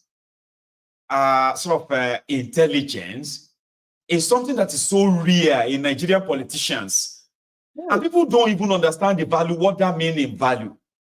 If a politician can say, oh, 18 of this was 20 naira, it is now 15 naira. It's so and so is this is now this. It simply means he knows what is going on, and if he cannot change it, then he's not fit to be in that office. In Nigeria, politicians just drop numbers. They just say things. Yeah. Nobody to hold them on it, right? Because tomorrow, if they can say something, they can say 20 here. And in the next 2 hours, they are somewhere else. They will say 25 because they are just manufacturing these numbers. But for somebody like that to have to take a grasp of the cost of living that much, man, I just sat there and I was like, wow. And that is strong value, Baba.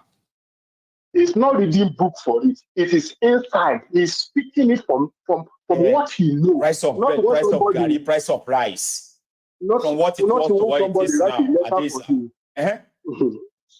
now. Not somebody that will write a letter for you to go and read before the press. He sits down to dissect everything that is happening. He knows it. And those are the kind of people we actually need to make impact. I want to say categorically, I want somebody to prove me that if he happened to become the president, Nigeria will not be as bad as this. Yes, we might not have achieved what we want to achieve as a Nigerian, but it will not be as bad as this. I believe that too. Secondly, yes, I will make mention of the issue of Emefiole and Boko Haram. Yes, sir. You see, that's why they said there's no more what is called elder statesmen in Nigeria anymore. From both the Christian side and the Muslim side, these people, they just decide to make him a scapegoat. And we know why they make Emefiole a scapegoat. Because of he intended to contest for the presidency, and he changed the naira to affect the current president. All that Emefiole did was approved, was discussed by the government of APC before he can take action. Yes. We have the Attorney General who advised the president on what to do and what not to do. Yes. All these people were not called to question. Only Emefiole that everybody was just crying on.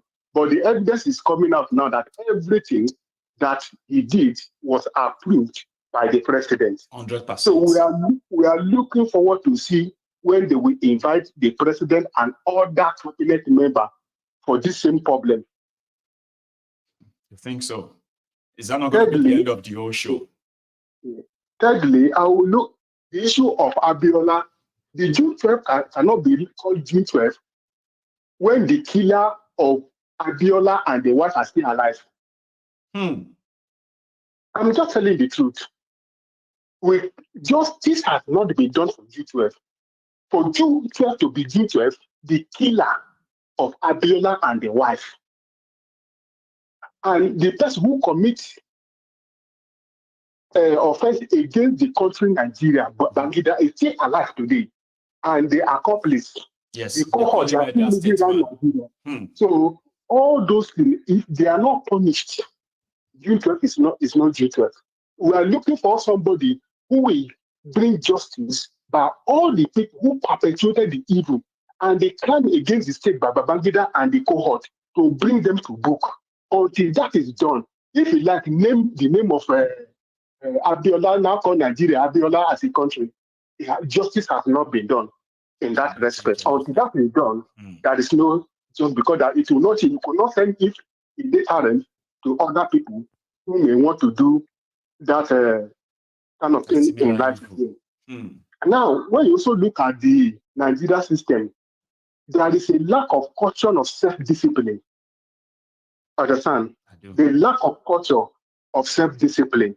And that's why you see that all that they are doing, there's no single discipline from every sector. Thirdly, finally, we don't celebrate effort. We celebrate result. So all that they were doing here is they are just celebrating effort who have not had any concrete result. We don't celebrate effort, we celebrate result. Until we see result, they are not doing anything. That's a good one. So, Adeza. Yeah, that's just my contribution. Thank you, sir. Thank you so much, sir, as well. Okay, you have a good afternoon, sir. So that's a good one, a collection of, his own view, which are pretty much like straight to the point too. Okay, So until those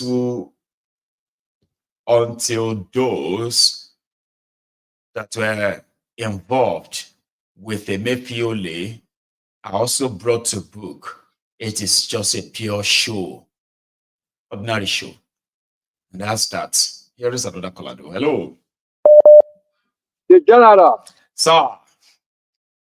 CA from Atlanta. It is CA from Atlanta. It's been a while, sir. How are you this morning? Yeah, yes. I follow the program every day, but sometimes, I know. just sit back It's only and that let when the I hear your program to go. voice, right? I can remember when last I heard it. So Yeah, it's been happening. I've been active. I've been all the episodes so far. the other person I've never missed missed as any well of is a prayer docent. I've not seen her in a while. So I don't know if you have seen her in the comment section at all. Have you? No, I'm not. Not really. Okay. CA. Here is us again this Are morning, sir. we still standing on our mandate? Are we standing on our mandate? Are we following our mandate? Don't cripple, we all got to finish everybody. CA. What kind of question it is? Which kind of question I thought the mandate was falling. I thought even person we get the falling. mandate don't tumble. Nobody they stand again, oh. Everybody find where to sit now. You don't know. If person get the mandate, don't who you be? Why are you still standing? Nobody's standing anymore. But that country is a joke, Maiyegun. Unfortunately, man. It's a joke. It's sad. It's a joke. And those supporters, I don't understand the support. So you are the problem now for saying the truth. Maiyegun is the problem. You don't want to get to succeed. Yes. I'm the one wishing them bad. We don't talk good about Nigeria. I have my secondary school platform. Some APC members are there, so I like to have to look for their trouble. Sometimes I'll just post something about APC. Hey, they will start attacking. Imagine. They start attacking. Is it the first time Nigeria has been bad since independence? Corruption, this, that. They keep giving excuses upon excuses upon excuses. I said, but you say this man built, he turned Lagos to Dubai. So we are just saying, we're not fighting our guy. All I'm saying is, if you turn Lagos to Dubai and you're going to turn Nigeria to Dubai, why is it still wasting time? Yes, that's what we are acting. We are not saying we know the fight. We are just asking that, man, this Nigeria they come to Somalia. Yeah. When I Dubai, you promise us. He's going to turn to Dubai. He built Lagos. He turned Lagos to overseas overnight to London. So we are saying that same talent used to build Lagos. That's what we are just expecting for him to replicate. That's all. We are not fighting. Why you post anything? Yeah, disobedient. I say, for information, I'm not an obedient. The last election, the last person that supported in the election was Showore. So get your facts right. You know, disobedient. Blah, blah, blah, blah. That's how you keep arguing. Everything not obedient. Everything is obedient. If you talk, you are obedient. Tinubu told yesterday, they say now obedient, they mock him. Or disobedient don't like Nigeria. They are laughing at Tinubu for falling. I was like, oh my, this obsession go run some of them so mad though. Even those people who don't care anything to do with Obi, if you ask any question about Nigeria and say this country, man, they say now so you disobedient, they do. And even yourself come be like say, now obsession though. Now obsession though. You don't talk to mental problem. Big obsession. Big one. It's a big one. Like so but the last thing I want to say, those kidnapped children that they saw uniform for, the teacher, have they found the teacher or is still missing action? See, that's a forgone one. Okay. Another many things don't happen since. Here you get. If they see that time when they do the media packaging for the whole kidnapping thing.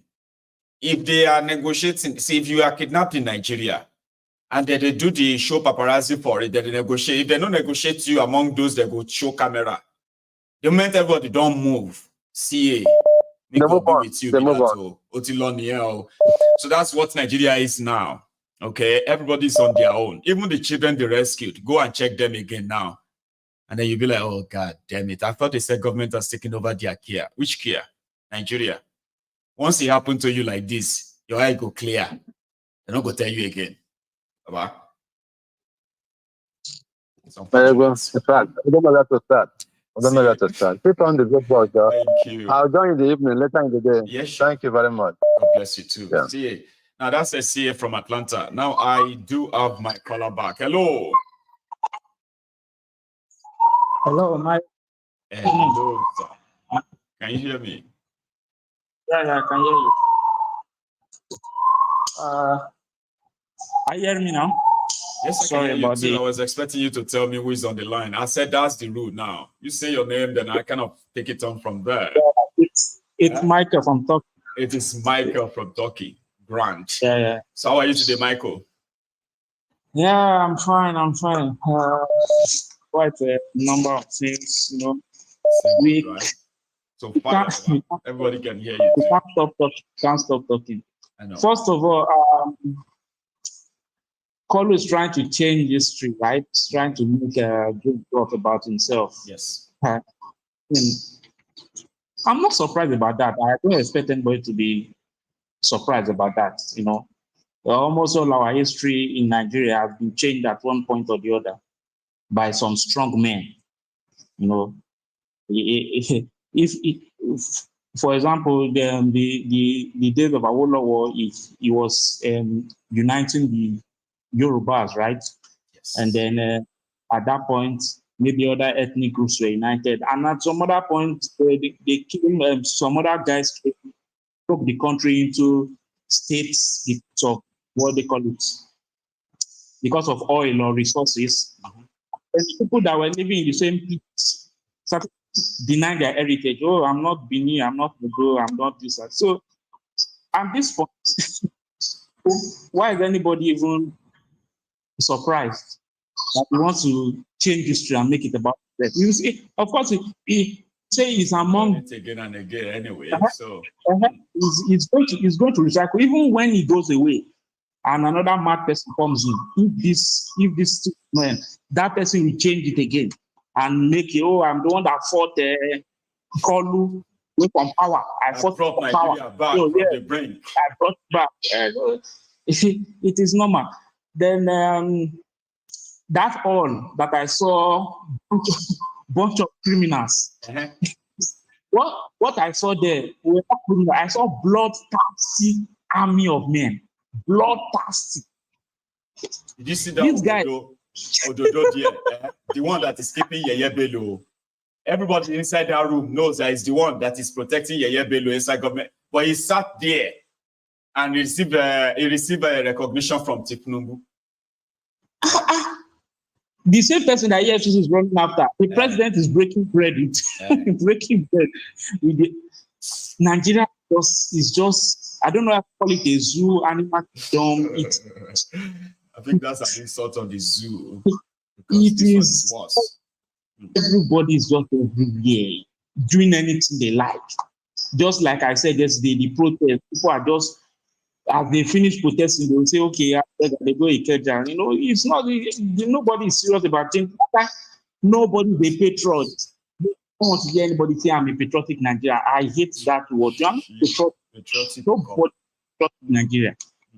If you cannot die for Nigeria, at least we know that 5 million people died for Biafra. We know that 5 million men, military men died for Biafra. How many of you have died for Nigeria? If you say you're a patriot of Nigeria, call your children or you draft yourself into the army. The army are looking for people now. Nigeria army are looking for people. Live abroad. Back you're abroad, you're living. Pack your bag. Go back and defend Nigeria. You're Nigeria. Defend the borders. Maybe we have show us how much you love Nigeria from abroad. Go back in there. These guys are criminals. They're liars. These guys. Liars. And hypocrisy, see, Michael, it is hypocrisy. You know what makes it even more annoying, right? If you take a look at some of those who are defending Tinubu today, these were those, right, who were defending Bokwari at the time. However, because they, at a point, they lost their patience and they were calling Nigeria Shito.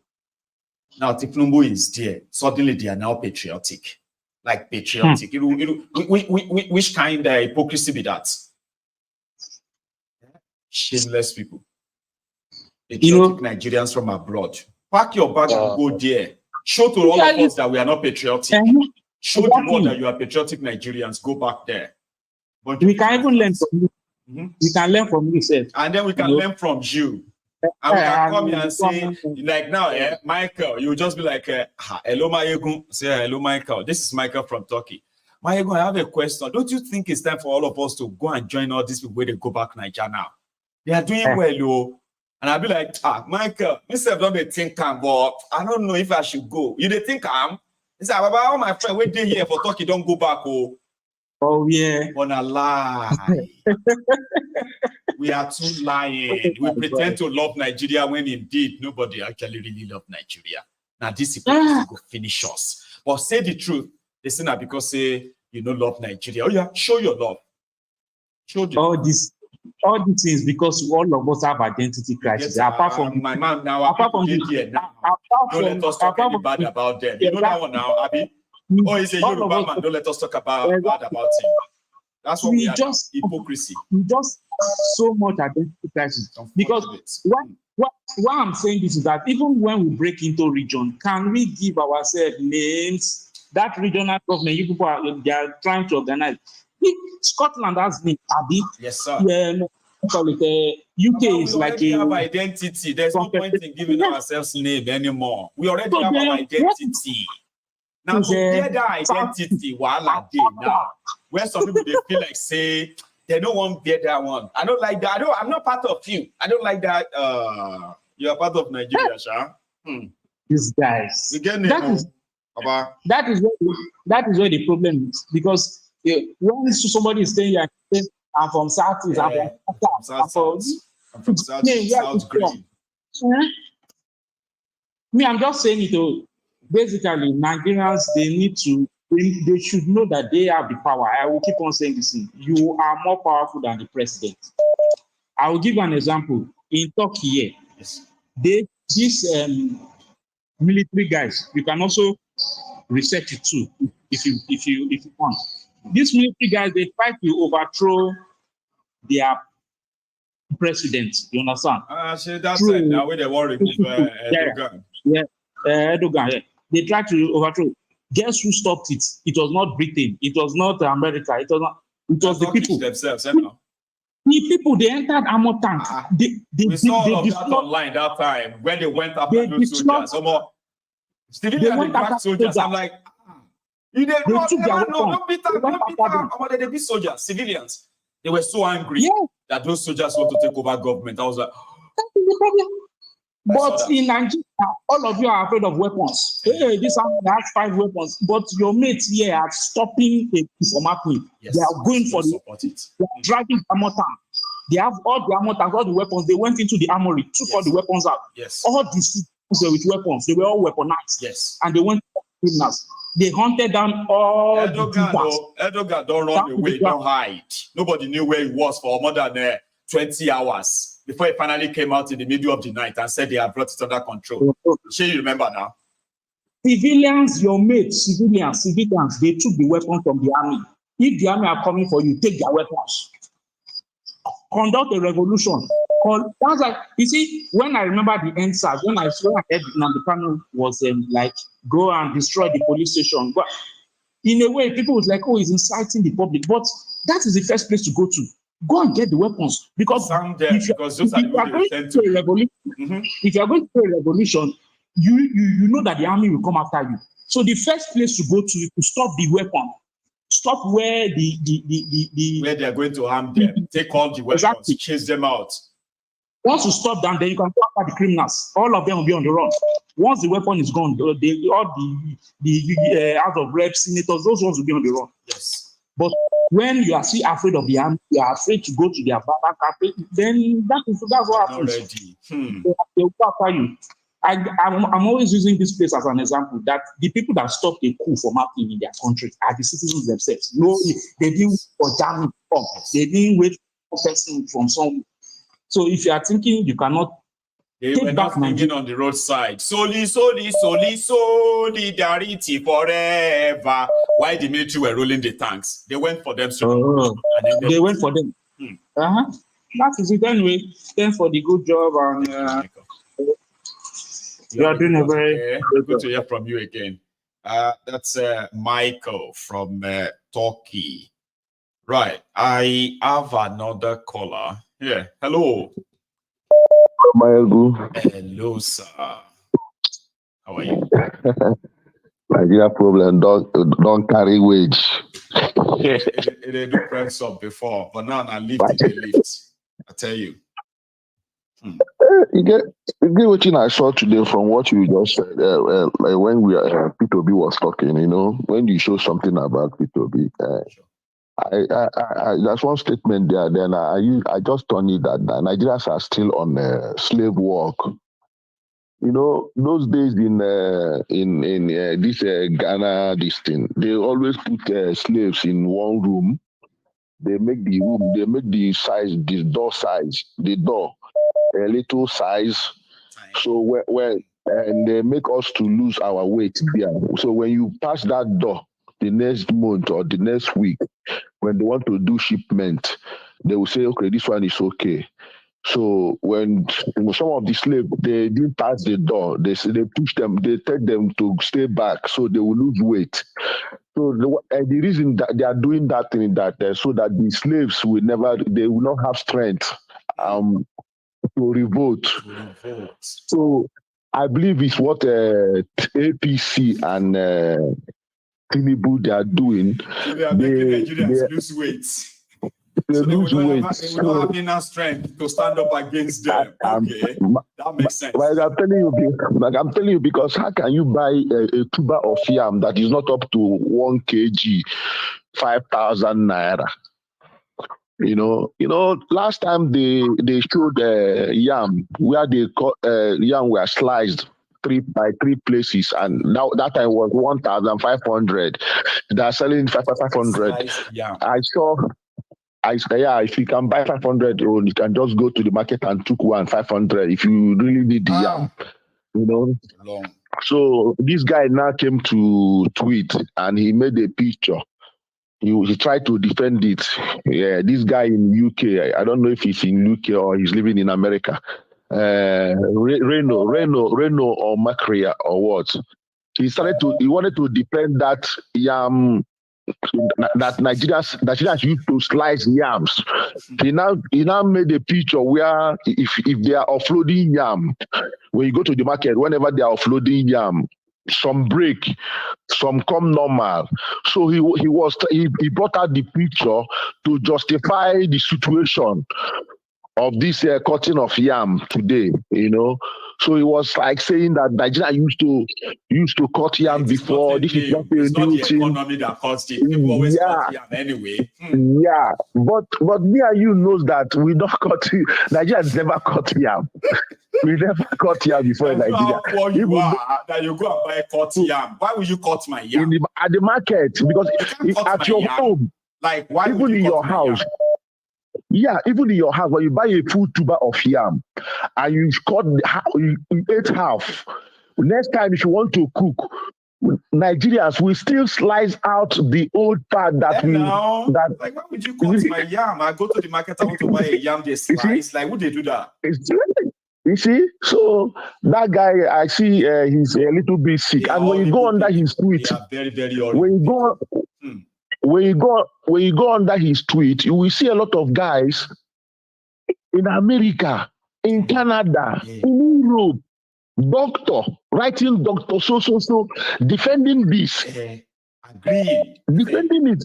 So sometimes what I do, I just tap on their name to see if this person is really looks.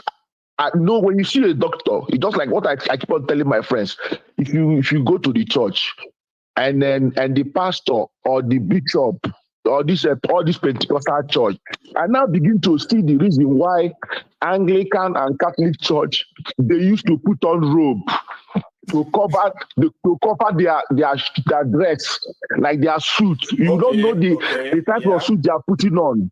You don't know if they are putting on brown suit, except on the by their ankle. Maybe we see small of their trouser. But all these Pentecostal, when they come, first of all, they will put one speaker in front of the congregation on the stage there. You will see them. If they start preaching, they will put their leg on that speaker. to show the congregation, the stupid congregation, their shoe. Their shoe. You see their shoe, somebody from the congregation went to China or came to London. They know the size of the shoe of their pastor. They don't know the size of the shoe of their father. They don't know the size of the shoe of their husband. They know the size of the suit of their pastor. They don't know the size of the suit of their husband. So all these things, you see, when the preachers, they come, Pentecostal, they started, after preaching, they will just put their leg on speaker as if they are talking to somebody. They are showing you their shoe. They will just raise up their hand, shake their wrist. You will see the type of watch they are putting on. Sometimes they remove their shirt. You will see the suit, the jacket. You will see the type of shirt they are putting on. So they are just showing the hungry people what they bought for us. What you people spend your money on me. And I told my friend, when these people are talking, it's only somebody that is on top. We see the head. Now somebody's underneath. So when they stand there, they are looking on the congregation. They are seeing their head. They know the ones that are hungry, the ones that are didn't dress well. But they still make their preaching based on tithes and offering and go home. And they will not give anything to them. So this is what the APC are doing to Nigeria. They go out there, join themselves, tell us like the senator that in the house was telling I don't know who he was telling that these people, you people are putting our life in danger. You make people to know how much we are getting. You make people to know how much are getting. You are putting our life, but are you people not collecting 29 million a month? Why people are hungry? Just like what P2B just said. They are feasting while people are fasting. They are enjoying their life in this type of situation. They enjoy their life. They live bogusly, and people are suffering, and they see it. Because you cannot tell me that you are that on top. You are not seeing what is on the ground. So they know that people are suffering. So that go back to they make Nigerians little size. They work them slaves. They are doing slave work. So they will not have strength to revolt against them. So this is what they are APC. So they are prepared for this. You know that you are so also right, yeah? Today, Nigeria, people talk more about food. And they talk about all of these things we are talking about now. They are don't have time for all these things we are talking about. They thinking about food. They're thinking about their food, next one. All this is about economy, all this about this. They don't have the time. No thanks to the criminals. I saw these people, all these street makers. One just asked one woman, what do you need now that I can do for you? The woman said food. He now went to the supermarket and bought a lot of things for this woman. So that is, they make Nigerians like that. Yeah. They know what they are doing. So they are giving us food. So I want to go back to some few days ago about this man they called Doyin Okupe. Right. You know, if you remember one of your programs, you said these guys are mentally sick. I believe so. You know. But today now you analyze how Tinubu is putting them in his net. You just give them something. Go. I don't need your team. Go and do this. Go and do this. So you will be very, very difficult. That's what he did to Wole Soyinka. But I pity all these people. That's why I'm just calling these people's name now. I pity them because they said when somebody is getting close to his grave. I saw one man, the last man standing. This Emmanuel Captain Emmanuel Nwobosi. I remember his interview in 2021. He said, I am not fearing to die. I'm not scared to die. Anybody can come and kill me. I want to say the truth. What happened in Q 1966? He was the last man of that surviving on that queue in 1966. He died in 2021. He said everything about that queue, but because he knows that he's going to the grave, he's already dying. But this man is 89 years. They are still talking and praising this type of thing. Dividing, destroying the world they're about to leave. Yes. As this Oloshoyinka now, if you make 4 pieces of chicken thighs, he cannot finish one. at this age now. He cannot drink one bottle. He cannot finish one bottle of beer. No. Or drink two bottles of beer at this age. So why is what was that thing that they gave to him that he would never say the truth and go well? Like Doye Kupo. Yeah, Doye Kupo Okopo, or what they call him. Oh, you see his journey. But you can call him Okupe. You see his journey. I read a place that he's suffering from cancer or whatever, that he's sick. What happened to him? Within a year, he has shrunk so much. On this sick bed, he's still lying.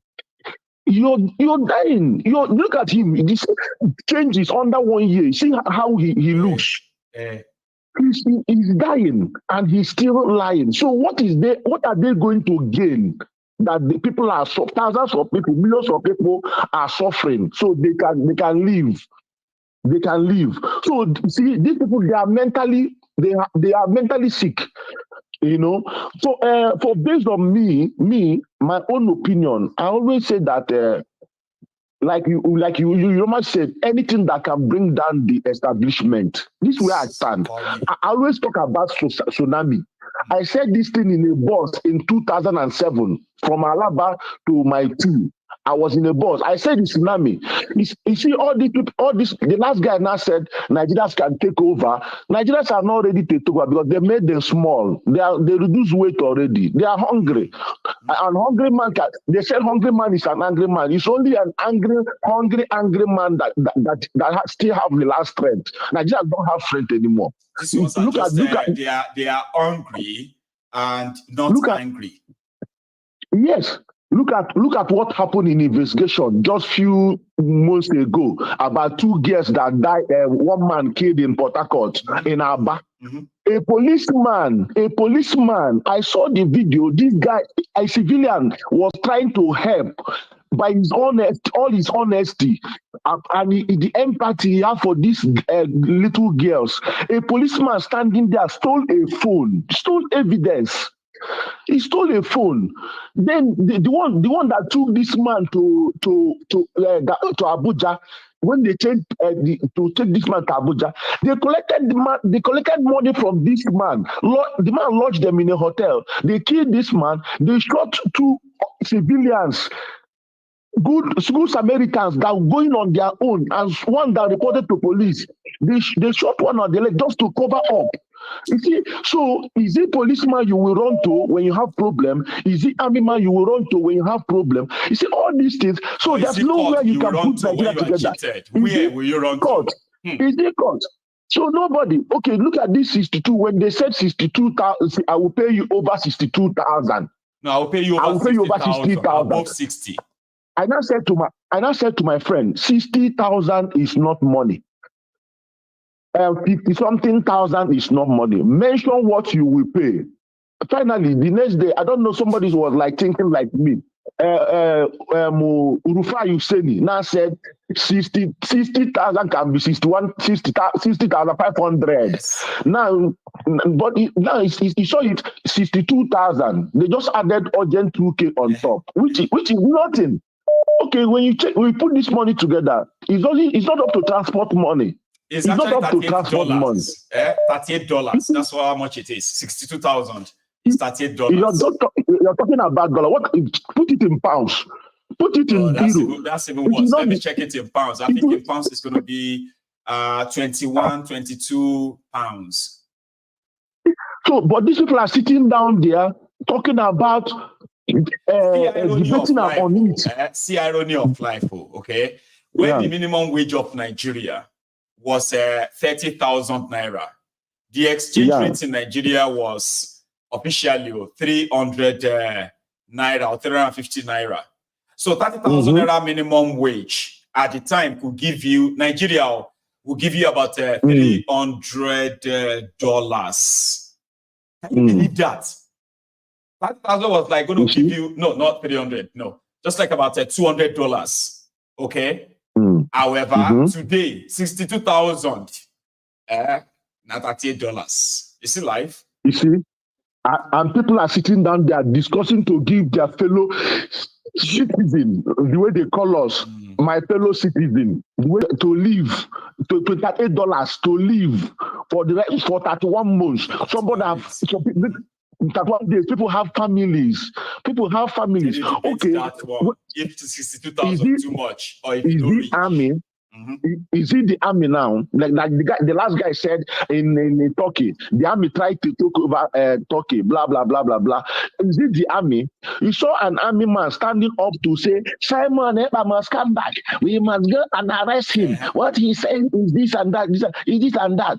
But this army, you saw the video you played, a soldier, a corporal in Niger, was telling them, made a video exposing them, telling them your Bello Tunje is enjoying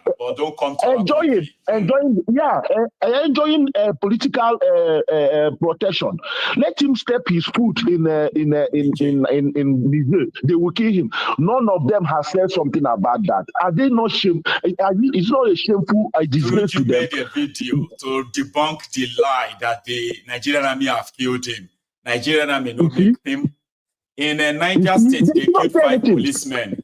In Katsina State, they killed 2 policemen, kidnapped 2. Okay, all of this happened a day after the other.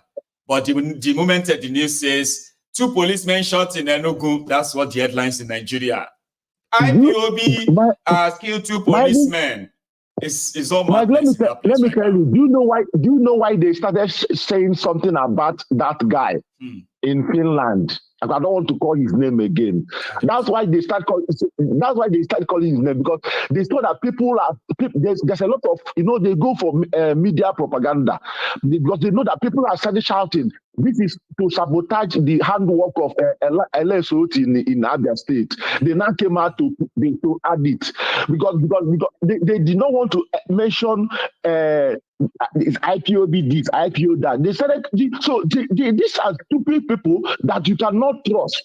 You cannot trust police. You cannot trust army. You cannot trust civil defense. You cannot trust the politicians. Even the individual, the citizens self, you cannot even trust them, because a lot of us now are criminals.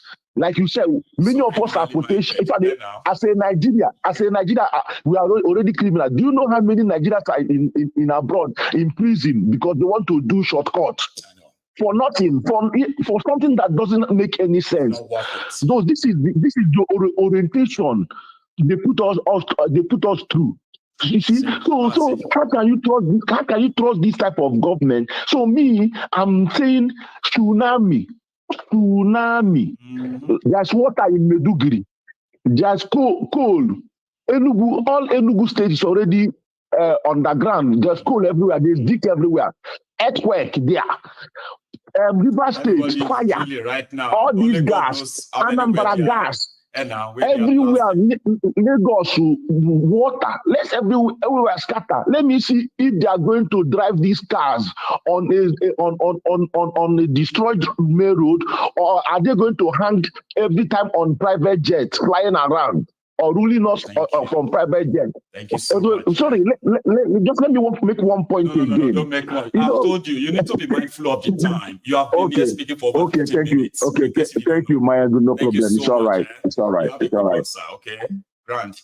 You see, sometimes when you are talking about Maiyegun's diary political, you will know your time is so far gone. 15 minutes is a lot of time.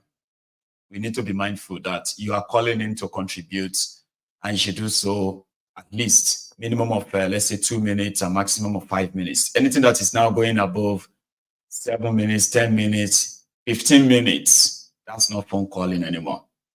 It's like we are now just like presenting a program. That's not right. I know a lot of you have so much to say.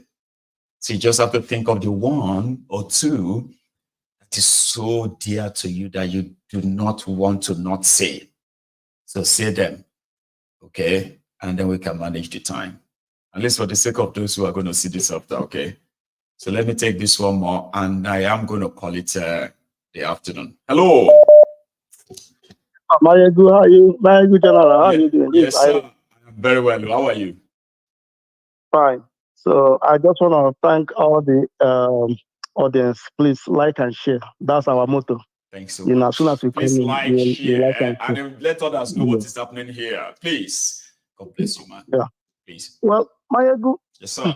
Now, the most crazy one with them now. So, well, for me, I already, yeah. So there's no time that I know that there's because we are still under military regime. No matter even if we are, you know, I know. Which kind of democracy is this one? So it's the same, it's the same pattern. Because that is why when I look at those so-called people calling themselves billionaire or millionaire in Nigeria, if you have money, if it doesn't show on your people, man, you don't have any money. No, you don't. With that, if you have money, if it doesn't show on your community, on your tribe, on your ethnicity, or Nigeria as general, you don't have any money. You don't have any money. I mean, you're in a shithole, you know. Just like we that come, you know, over here. We're not from here. These people don't know us from Adam. No. But when you come here, you'll be successful. You know, you don't need to even go to school. Yeah, you don't need to even go to school. You'll be successful. Yes. For the fact you know what you're doing, you'll be successful in life. At least successful. At least you can eat. You can feed your children. You can take them to school. You can pay. You can even, you know, survive to pay their school. Even if you don't pay their school fees. Basic things are not. You know, if you are working anywhere, you must be able. You see, if you are working anywhere, that is standard all over the world. Okay. If you have a job, right, that job must be able to feed you, pay your rent, provide you all the basic things that are like, you know, water, lights, this or that, okay? Like normally, if you have a job that cannot provide this, you don't have a job. So just register yourself as unemployed. But how do you have a job and you are pretty much worse off than beggar? Yes. Come on, that's not a country. Yeah. What I want to say, because sometimes when I go to my son's school, you know, you will see, I mean, you and the parents of other kids will be discussing, but they'll be telling you who they are. But within your mind, you say, if it's in Nigeria, you can't even come close to these people. My children can't go to school with their children. Exactly. But you see, look at my children, you know, mingling with these kids, not even knowing what their father are. But I mean, nobody knows. Even the children, they don't even know who is poor, because everybody's eating. Now, you don't have to look at anybody if they are rich or poor. What have you? You have a system. Yes, nobody even looking at you. Yeah. So Maiyegun, Nigeria is a big shithole because the billionaires, the so-called billionaire or the so-called millionaire, the so-called Tanzania, the effect of the money is not showing on our people. So I mean, it's just Dambansa, Iska. That's what I would say. That is, I mean, my case closed there. God bless Thank you, everyone. Man. I call them the shittiest elites, stinking elites. Nigerian elites are stinking elites. You are billionaires, you have private jets, you have these mansions, you have all these jewelries and all of that stuff that you display all the time. Then you are being led by criminals who can provide electricity, no power. They can't provide security. There is no food security. You are in a place called the poverty capital of the world, and yet you are still flying your private jets, making yourself feel like you are a rich. Come on, you are just some bunch of dirty, stinking elites who have no shame. And that's Nigerian elites. You will see them at different political gala, political meeting, political this or that, where they are mingling with the criminals that are destroying the country, destroying their own businesses too. But they are okay with that, since they can always get it covered with the same government money. All they have to do is just to befriend these rogues, and everybody can begin to drive their, what do you call it? Their expensive automobiles, their expensive lifestyles, and every other nonsense they love to show off in a shit hole. So if you are an elite in Nigeria, I have no apology for you. Okay, you are just one of the shittiest elites. You are being led by rogues and criminals who have no nationhood patriotism. You are billionaires who can't really produce anything. Yeah? Where they can say, this is a Nigerian family business, or this is a local business of this, and it's been like that for generations, serving generations of the people on providing this medical care, or providing this medical, medical products, or providing educational this. provide, things that you can say these people build their fortune, okay, from producing so and so. None. They are billionaires because their parents, they were political appointees or they were friends with politicians in the past. So they've milked Nigeria, stole whatever they could steal, keep some of them, bought them for themselves. And then they will tell you, do you know I can't let Coco oni Kokori? They say, I can't let Coco oni Kokori. That's a very powerful family. Your father was the ambassador to the United States of America in 1978. Say, yeah, no. That's not my father. That's my grandfather. Oh, I remember the Onigbongbo, Onikoko, Ambassador Onigbongbo. So you are daughter of Ambassador Onigbongbo. Ambassador Onigbongbo no invent anything, no. But they will tell you, they are the one. It is the family they named Onigbongbo in Lagos after, because their papa or their grandpa was an ambassador, political appointee. So by the time you go back to check their family, they've not done anything tangible, anything meaningful. In fact, because their grandpa was an ambassador, political appointment, the papa set on the train his own children so that they too can grow up and say they want to be ambassador in the future. Okay? Or they will look on to go and become a political appointee somewhere. I say, oh, are you the daughter of ambassador? I say, yeah, I am the daughter of ambassador. Take my card. Come to my office tomorrow. I'll give you a PA to the governor appointments. I say, yeah. They invent nothing. They live off the people. They live off the people's money, and they hide behind all of this to build a fortune they call generational fortune. Stolen money, no invention, no nothing. Nigeria. And they will tell you they are businessmen and women. They are not businessmen and women. They are a bunch of criminals. Most of your parents that you thought that they worked out, they made name, go and check them. They were friends with politicians, friends of this government or that government, help in their own time to take whatever they kept for themselves. And today, they call them the old money.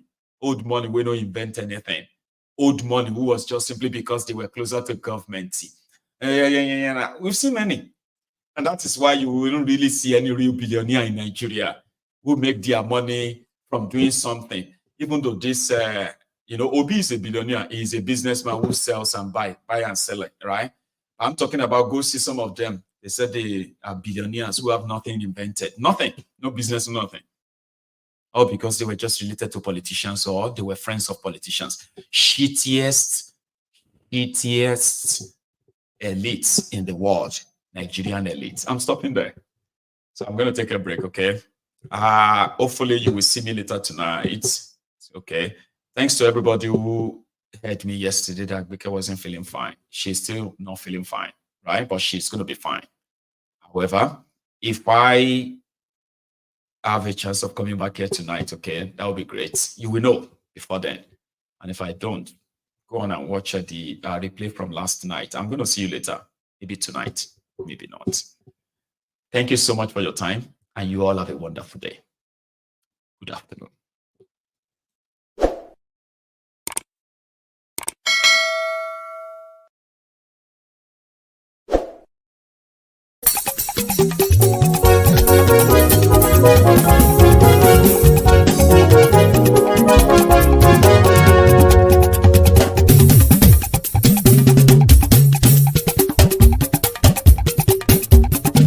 Maiyegun làwa mọ̀ làmọ̀ tó dòdòdò. Maiyegun Diary, Maiyegun number one. Maiyegun làwa mọ̀ làmọ̀ tó dòdòdò. Maiyegun Diary, Maiyegun number one. Maiyegun ti dé o, ọ̀rẹ́ ará ìlú. Maiyegun Diary, Maiyegun number one. Lórí Facebook, lórí YouTube. Maiyegun Diary, Maiyegun number one. Gbogbo bó ṣe ń lọ ni Maiyegun já wa sí. Maiyegun Diary, Maiyegun number one. Àṣírí ọ̀jẹ̀lú kì í bò níbẹ̀ o. Maiyegun Diary, Maiyegun number one. Bó bá ṣe eré, àní Maiyegun máa wí. Maiyegun Diary, Maiyegun number one. Ó sì tún ṣe eré, wàá gbọ́ níbẹ̀ o. Maiyegun Diary, Maiyegun number one. Maiyegun Diary, Diary political. Maiyegun Diary, Maiyegun number one. Godfatherism kò sí lọ.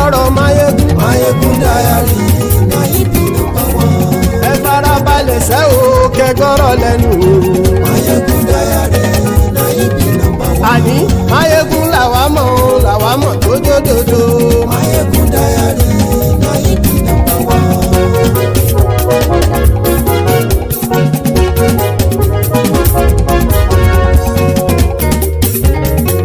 Àní ẹ̀sùn ràkì. Maiyegun ti dé. Maiyegun ti dé. Ọ̀jẹ̀lú ẹ̀sùn ràkì. Maiyegun ti dé. Àní ẹ̀sùn ràkì. Maiyegun ti dé. Lórí Facebook. Maiyegun ti dé. Àní ẹ̀sùn ràkì. Maiyegun ti dé. Lórí YouTube. Maiyegun ti dé. Àní ẹ̀sùn ràkì. Maiyegun ti dé. Bọ́ bàbá gbé wúrẹ́. Maiyegun máa wí. Àní ẹ̀sùn ràkì. Maiyegun ti dé. Ijó ìgbádìyẹ. Maiyegun máa wí. Àní ẹ̀sùn ràkì. Maiyegun ti dé. Presido bá rúfin o. Maiyegun máa wí. Àní ẹ̀sùn ràkì. Maiyegun ti dé. Kí gómìnà kówó jẹ. Maiyegun máa wí. Àní ẹ̀sùn ràkì. Maiyegun ti dé. Ọlọ́pàá tí ń darí bá. Maiyegun máa wí. Àní ẹ̀sùn ràkì. Maiyegun ti dé. Aṣòfin tí ń rúfin o. Maiyegun máa wí. Àní ẹ̀sùn ràkì. Maiyegun ti dé. Òpùrọ́ olóṣèlú. Maiyegun máa wí. Àní ẹ̀sùn ràkì. Maiyegun ti dé. Ọ̀jẹ̀lú ẹ̀sùn ràkì. Maiyegun ti dé. Àní ẹ̀sùn ràkì. Maiyegun ti dé.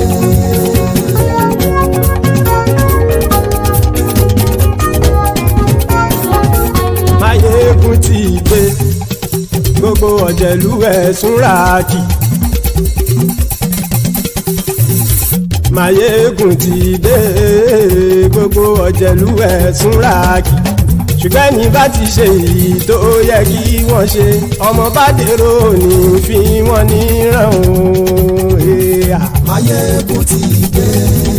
Gbogbo ọ̀jẹ̀lú ẹ̀sùn ràkì. Maiyegun ti dé. Gbogbo ọ̀jẹ̀lú ẹ̀sùn ràkì. Ṣùgbọ́n ní bá ti ṣe èyí tó yẹ kí wọ́n ṣe, ọmọ bá dèrò ní fi wọ́n níran. Wọ́n fowó bẹ́ẹ̀ o, Maiyegun ó sọ pé wọ́n ò bẹ́ẹ̀. Wọ́n fowó bẹ́ẹ̀, Maiyegun ó sọ pé wọ́n ò bẹ́ẹ̀. Oníkanṣá ti ṣe èyí tó yẹ kí wọ́n ṣe, fáwọn ará ìlú tó gbé wọn débẹ̀ o. Maiyegun ti dé. Gbogbo ọ̀jẹ̀lú ẹ̀sùn ràkì. Maiyegun ti dé. Gbogbo ọ̀jẹ̀lú ẹ̀sùn ràkì. Ṣùgbọ́n ní bá ti ṣe yìí tó yẹ kí wọ́n ṣe, ọmọ bá dẹ́rọ̀ ò ní fi wọ́n níran. Kì máa yí ṣe eré, ọ̀rọ̀ yìí kì í ṣe ẹ̀fẹ̀. Kì máa yí ṣe eré, ọ̀rọ̀ yìí kì í ṣe ẹ̀fẹ̀. Ẹni bá ti lè lẹ́bọ̀ lẹ́rù o, ọmọ bá dèrò kàṣà ìtú wọn síta.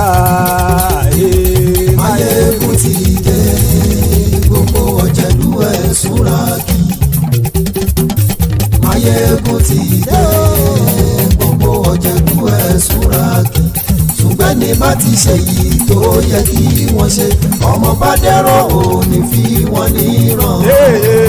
Tẹnitẹni ọmọ Maiyegun ọ̀rẹ́ ara ìlú mọ̀mọ́ ni mo fọlọ́run ṣọ́ ẹ̀ bá kìlẹ́bù. Lóòótọ́ olódodo ìlú ọ̀tá ìlú mọ̀mọ́ ni ìwọ ṣá máa ń ṣọ́ra kò sì mọ́ bẹ̀rù. Bọ́tà ń lérí bóníṣègùn lé káwọn mọ̀mọ́ fi ṣera wọn ni ó ti dẹrùn tí wọn ò gbọ́dọ̀ sì mọ́ bẹ̀. Èèpo ọ̀gọ̀ lọmọ bá dérò tàjẹ́ ò gbọ́dọ̀ jẹ́, ó ti dọba lórí àbínú ẹni kò sì mọ́ bùyà. Àìsíwọ̀lú ní ẹnìkẹ́ ìgbódì ẹyin lábàrá o, ó kó ẹni tó bá dán o àkàmù. Maiyegun ti dé. Gbogbo ọ̀jẹ̀lú ẹ̀sùn ràkì. Maiyegun ti dé. Gbogbo ọ̀jẹ̀lú ẹ̀sùn ràkì o. Ẹni bá ti ṣe yìí tó yẹ kí wọ́n ṣe, ọmọ bá dèrò ní fi wọ́n níran o. Maiyegun ti dé. Gbogbo ọ̀jẹ̀lú ẹ̀sùn ràkì. Maiyegun ti dé. Gbogbo ọ̀jẹ̀lú ẹ̀sùn ràkì. ṣùgbọ́n ní bá ti ṣe yìí tó yẹ kí wọ́n ṣe ọmọ bá dẹ́rọ̀ ò ní fi wọ́n níran.